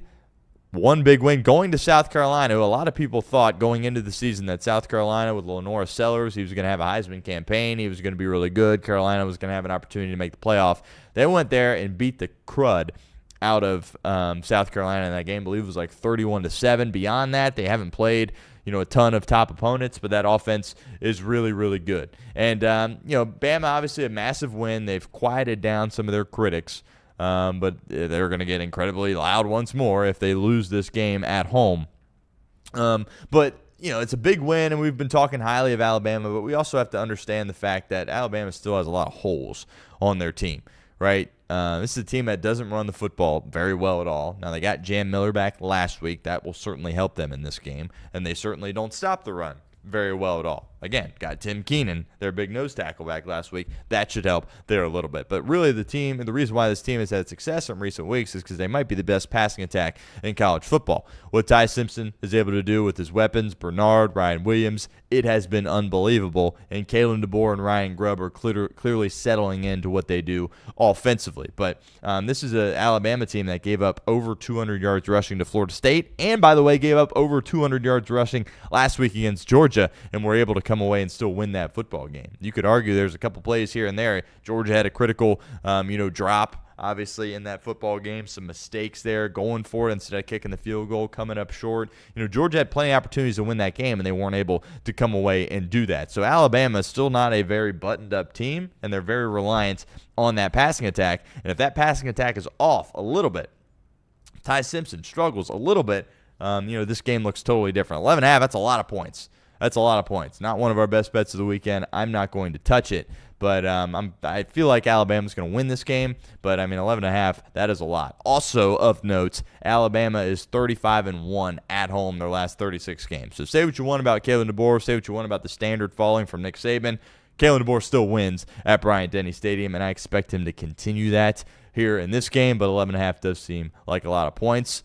Diego Pavia, they did it before, right? And Diego Pavia, again, has been talking throughout the week, this week, and should be a great football game. 3:30 in Tuscaloosa, going to be a great crowd, and College Game Day obviously will be there, and that will be unbelievable. Vanderbilt and Alabama in the SEC.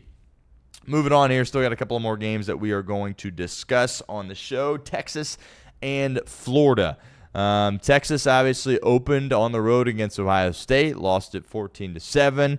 Arch Manning, people were saying, Heisman guy, one of the best players in the country, might be the number one overall pick. And then clearly, Arch Manning has not lived up to that at this point, as he, mechanically has had some issues, decision-making he's had some issues. Clearly not one of the best quarterbacks in college football at this point. Now, he had some time to kind of, relax a little bit against some bad opponents. Forget, the first team. It was a UTEP. It was a Sam Houston State, right? Just they've had layups these past few weeks, and now they turn to the SEC schedule, and they got to go on the road to the Swamp. Florida obviously only has one win this year. They are downright bad. Napier, good chance he gets fired, but the Swamp is still a real environment. That's still a very difficult place to play, and I still think they will show up and show out for this game, and it's going to be challenging for Arch Manning.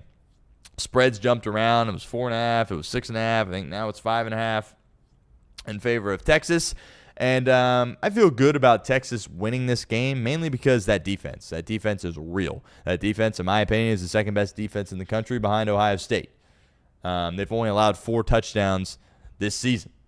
Florida's defense, by the way, is solid as well. Despite how bad they've been, they've only allowed 5 touchdowns this season. But I think you'll see Arch Manning take a step in the right direction. Is he going to be great in this game? No, but he doesn't have to be great in this game for them to win. He's got to be better than he was against Ohio State, but he doesn't need to be great for them to win this football game. Second road environment. We'll see how he's improved, if at all, over the course of these past couple of weeks. Head coaching advantage obviously goes to Sark over Napier, but Napier also is coaching for his job. He does have really good defense. But, I mean, DJ Lagway, I thought he was going to be a really good player. Well, he can't stop throwing the ball to the other team. And when you do that at an absurd rate, you're not going to win many games in college football. I just don't see how Florida's going to score enough points to win this game. I just don't. Because, what teams have done with DJ Lagway is they've taken away some of the big plays over the top, some of the explosive plays down the field. They've taken those away, and that has hurt him really bad because he doesn't have the ability to just sit there and operate an offense, take what the defense gives him for whatever reason. He's got all the talent in the world, but he has not been able to put it together. Maybe that's a coaching issue, but I did not expect Lagway to be this bad as he has been. So I just don't think Florida's going to be able to score enough points in this game. I don't think Arch needs to be Superman and do crazy stuff in this game. He does need to improve. We do need to see significant improvement from what he did against Ohio State to what he does here against Florida. I think you will see it. Not one of the best bets of the weekend, but I think Texas finds a way to win this game on the road. Two more that we're going to talk about before we get into our best bets of the weekend. Texas Tech at Houston. Texas Tech, clearly to me, the best team in the Big 12. Both these teams are undefeated, but let's be honest, Houston I don't think is very close to the level in which you're talking about with Texas Tech. Both these teams have a common opponent in Oregon State. Texas Tech handled them no problem. Houston struggled a little bit. And Houston really, really struggles when protecting their quarterback, Connor Wigman. Wigman did a nice job against Colorado. He was able to win that game, but he is 134 out of 136.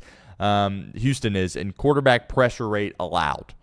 That is horrible. They are not blocking anybody there along that offensive line. And Tech's defensive line is probably the best in the Big 12. And I'm not going to say it's one of the best in the country, but they're a really solid unit up there. And we saw them dominate the line of scrimmage against Utah. I'll be the first to admit I didn't think they were going to manhandle Utah like that. I thought Utah was going to win that football game. And Utah, on paper, has got a pretty solid offensive line. And Texas Tech made easy work out of them. They bullied them, and I expect they're going to do that again against Houston in this game, and I just don't see Wigman as having much of a chance. Also, by the way, Texas Tech, their defensive coordinator, he comes from Houston, so he's going to have a good idea of what they're trying to do from an attacking standpoint in this game. And, question that quarterback, right? Baron Morton was the guy for Texas Tech, and he's a solid quarterback. He gets hurt in that Utah game, and they go with Will Hammond, who comes in and looks like the starter, who did a tremendous job. So I think they're leaning with Morton being able to go in this game. We'll see. Will Hammond, clearly a very competent backup to go in there and play at a high level. Texas Tech is favored by 11.5 on the road against Houston, and we will revisit this game in a second. And then lastly, Boise State and Notre Dame. Notre Dame quietly these past 2 weeks has responded. All right, they hang on 56 points on Purdue, who obviously Purdue is completely rebuilding here at this point. And then they also hang 56 on Arkansas and get Sam Pittman fired after starting out 0-2 this year. Notre Dame, to me, I mean, they're ranked 21. Again, this is the AP poll. They've got a 2-2 record, and I get they shouldn't be ranked higher than that based on that record. Their losses, by the way, were A&M and Miami, who are two top 5 teams, right? It seems like they're 2 top 5 teams here at this point. And Notre Dame's clearly better than that. I think they're going to run the table and make it to the playoff, to be honest with you, because they're offensively are really, really good. And C.J. Carr is really, really good as well. I have some questions on defense, right? Usually with the Marcus Freeman team, they play good defense. The defense has been bad, right, against Miami, and A&M was horrible at home in that game. So you have question marks there. But I think you're going to see Notre Dame at home respond in a big way. And I think they understand that, hey, they can't just squeak by in these games. They have to be really good in these games and kind of, show that they can do it. Because, we sat here and questioned, like, even if they run the table, could they get in? And based on what they've done these past 2 weeks, I think they can. But they're going to have to continue to play at a high level. And, Boise State, obviously, they're a little feisty. But, it's a 20.5-point spread. But I think Notre Dame's going to – people are going to start talking about Notre Dame a little bit more here because I think they're about to go on a run and string together some victories. All right, let's get into our best bets of the weekend. Here, this is our, 4th week of doing this. We were 3-3, week number 2. We were 2 week number 1. 2-4 the week after that, and then 3-3 last week. We're looking for our first winning week. We're only 2 games under 500. We're not getting blown out here by any stretch of the imagination. And instead of 6 picks this week, we are switching it two college football games, and 3 NFL games that we are going to talk about here for our best bets of the weekend. And as always, tail along at your own risk. And we'll see if we can't get this thing back to 500 and a little bit more than that. But as the season goes on, right, we're seeing things more. We're learning about these teams a little bit more. And, we feel good about where we're at. Lots of people not going to like this first one. And I don't love doing it, by the way. I didn't go to UC. I went to Miami. Love and honor. That's where I went to college. My parents went to UC. I remember, they had season tickets when I believe Zach Collaros was the quarterback. It was right after they went on that incredible run with Tony Pike. I support the UC football program. I really support the UC basketball program. I don't root against UC. Got a lot of love for UC. We're here in Cincinnati right now. I don't see them winning this game against Iowa State at Nippert Stadium. Should be a good game. Noon. Great game. Right now, UC is favored by 1.5. I'm taking Iowa State plus 1.5 in this game. Look, Iowa State's got issues on defense as it relates to health. Iowa State's defense, I think, is top 20 in the country scoring defense, but they're without both of their starting cornerbacks, and I believe there's another guy on their defensive line that they're going to be missing as well. And this is a team in UC that over the course of the past couple of weeks, if you haven't been paying attention, they've been playing good offensive football there with Brendan Sorsby. And, if they're able to not make that critical mistake late against Nebraska in week 1 and win that game, more people are talking about what Sorsby's doing and what Cincinnati has been able to do this year. They play really, really quick, and they have an ability to pick up chunk plays, push the ball down the field, and score a lot of points. And you saw that last week in the Kansas game there as well. But this Iowa State team, for whatever reason, people don't talk about him, but Matt Campbell, I think the head coaching advantage certainly goes in Iowa State's favor, and I do think despite the fact Sorsby's been playing good quarterback for them, Rocco Becht is clearly the better quarterback in this game. He's poised. He's composed. He has a lot of starts under his belt. When it gets tight late, he has the ability to be at his best. The injuries for Iowa State on defense are an issue, but UC is going to be wanting to play fast, and if you play fast like that and you go 3 and out, you're in deep trouble. And I think UC might find themselves in a few situations like that. I do still think they're going to score, but I don't think they're going to win the time of possession battle. I think Iowa State's going to have the ball. They're going to have longer, more sustained drives. Beck's going to take what the defense gives him. He's going to make plays. And I see Iowa State winning this game at Nippert Stadium and remaining undefeated. And UC suffers their second loss. Hope I'm wrong, right? Rooting for the Cats. What's going on in Cincinnati with the Reds. Good year, but you lose in the playoffs. Bengals look like a disaster. UC football, I don't think anybody expected them to be good. But if they win this game, we can start talking about them being good. Unfortunately, I don't think that happens. Give me Iowa State plus 1.5. We talked about Texas Tech and Houston, and I'm taking the Red Raiders minus 11.5. Look, when in the transfer portal era, when you add a ton of guys in the portal and you spend a ton of money in the portal, it doesn't always work out. It's working out for Texas Tech. We talked about the Texas Tech-Utah game a couple of weeks ago. The winner gets a clear shot towards the college football playoff, and I believe Texas Tech has that shot. They paid for a lot of their guys, and they're really, really good. On defense, they fly around, they make plays. They're physical in the trenches. They have a quarterback in Baron Morton that's really good, and they have a backup in Will Hammond. That seems like he's pretty good too, and it seems like they can win with either one of those guys. As I mentioned, they have the advantage. Their defensive coordinator, he comes from Houston. He knows what they're going to be trying to do, and I just don't see Connor Wigman, the Houston quarterback, having a chance in this game to do much. I think he's not going to have much time to operate, and I think Texas Tech is really going to get after him in this football game. The spread is 11.5. And for 2 unbeaten teams going on the road, that's really my only concern here is that, Houston is undefeated, and they are hosting this football game, and it's a big spread. But I'm very convicted in this Texas Tech team. I think they're a college football playoff team. They showed it against Utah, and I think they win this game. They cover the spread. Give me Texas Tech minus 11.5 in this game. Those are the 2 college football games. Let's transition over here to the National Football League. The Miami Dolphins, we rode with them last week. They executed against the Jets. We're riding with them once more against the Carolina Panthers. On the road, minus 1.5. Even in the Buffalo game on Thursday night a couple of weeks ago, you saw that Miami team, play spirited football, right? The head coach, the GM on the hot seat, and I thought they responded to that in a big way. I think going into Buffalo, a place in which they have struggled immensely. I think a lot of people expected them to get blown out in that game.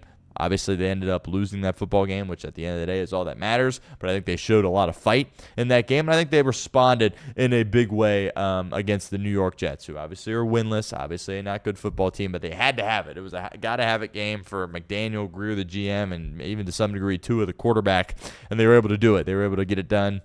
And you saw some elements of good offensive football for the Dolphins. You can knock the Dolphins for, being too soft, being, too finesse, not physical enough. But at one point a couple of years ago, this was the best offense statistically in the National Football League. So they have the ability to play good offensive football. You saw it last week against the Jets. I think you will see it again this week against the Carolina Panthers.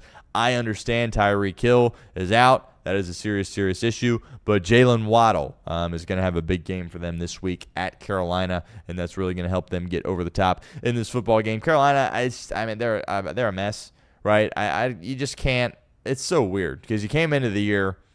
All right, you go last year, right? Bryce Young gets benched. Dalton comes in, and Bryce Young had been horrible leading up to the benching, and then they go back to Bryce Young, and it's like, oh my God, this guy can play. He looks like borderline first overall pick. He looks great. Then you go into this year and you're like, okay, we added some pieces. We had some reason to be optimistic. And then it looks like Bryce Young has regressed tremendously at this point. He doesn't look like he was nearly as good as he was to end last year. He's not seeing it. He doesn't look comfortable or confident back there.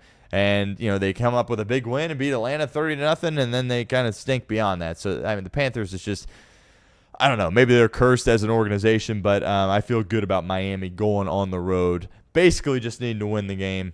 Need obviously to win it by 2 points at least. But Tua, he'll outplay Bryce Young in this game, and he'll protect the football. He'll get it to Jalen Waddle, and McDaniel will have them ready to go, and they'll pick up their second win. Another game here, a home game. Taking a home favorite. I got the Chargers minus 2.5 against the Washington Commanders. Chargers coming off a loss last week on the road against the Giants. Obviously, they were 6.5-point favorites in that game. Should have won that game. Jackson Dart coming out party, his first start. They pick up the win. They go back to SoFi Stadium across the country, back home, have an opportunity to host the Commanders, who are, by the way, a good team. They've got some questions there as it relates to their injuries.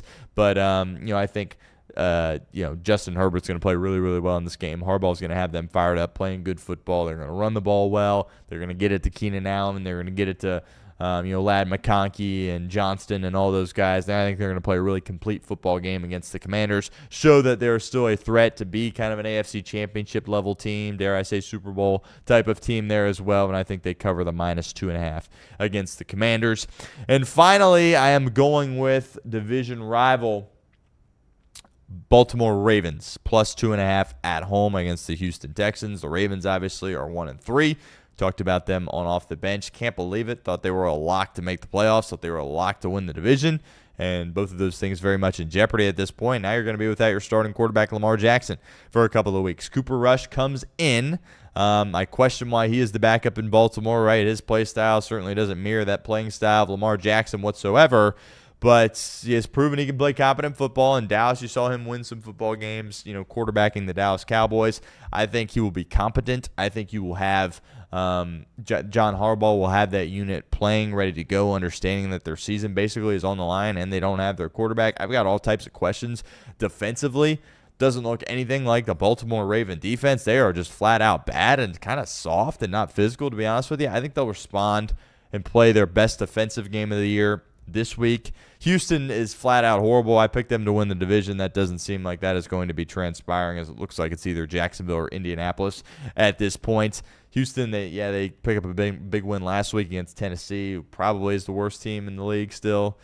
Saints and maybe even the Bengals are fighting for that here at this point. But I don't think Houston's very good. C.J. Stroud has clearly regressed as well. Last year we kind of made the excuse, the offensive line was horrible, and that's fair, but C.J. Stroud does not look good at all this season either, and getting 2.5 points at home and a gotta-have-it game for a team and an organization that has been very, very stable over the course of really my entire life. I think Baltimore finds a way to win, but give me the points plus 2.5, Baltimore at home against the Houston Texans. 5 picks this week. Iowa State plus 1.5 at UC at Nippert Stadium. Hope I'm wrong for the sake of the Cats. Hope I'm right for the sake of the bets. Texas Tech on the road at Houston, minus 11.5. Miami Dolphins on the road at Carolina, minus 1.5. Chargers at home against the Commanders, minus 2.5. And the Ravens at home against the Texans, plus 2.5. Rounds out our best bets of the weekend. All right. Great week of shows this week. Certainly appreciate it. If you've been watching Off the Bench, we've had some more guests on Off the Bench this week, and we will have some guests, or at least a guest, on my show next week. Obviously, I am solo producing here, so that makes it a little bit more challenging, but our goal is to get a guest on next week. That should be a lot of fun, lots to talk about. Hopefully the Bengals can show some life, give themselves an opportunity at the end, and maybe we'll see a miracle, and maybe they'll pick up a victory. But a great week of college football, a great week of NFL football, as always, and can't wait to be back next week to talk about it. Be on the lookout. Lots of segments will go out later today on our YouTube page if you missed anything on the show. Also, you'll have some go up over the weekend as well. So no shows, obviously, on Saturday and Sunday, but you will see some segments go up. Clips on social media. Follow me at StoneShields_. Follow the show at the Stone Shields. Follow Chatterbox Sports as well on social media, and you'll see more clips from our show. And obviously, last but not least, the podcast that will be up very shortly. Podcast goes up after every show. There's an Off the Bench one. There's a Stone Shield Show podcast there as well. So don't miss out on that if you missed any of our show. If you can't tap in live, totally understand. People have jobs. People work. But you'll have an opportunity, whether you're driving home from work in the evening or perhaps driving to work the following day, to check out the podcast wherever you get your podcast. But appreciate everybody for stopping by, hanging out with us here all week long. Craig Sandlin has you covered with a watch-along on Sunday, Bengals and Lions, and we'll be back here on Monday morning at 10 o'clock with Off the Bench and my show on at 11. Have a great weekend, everybody.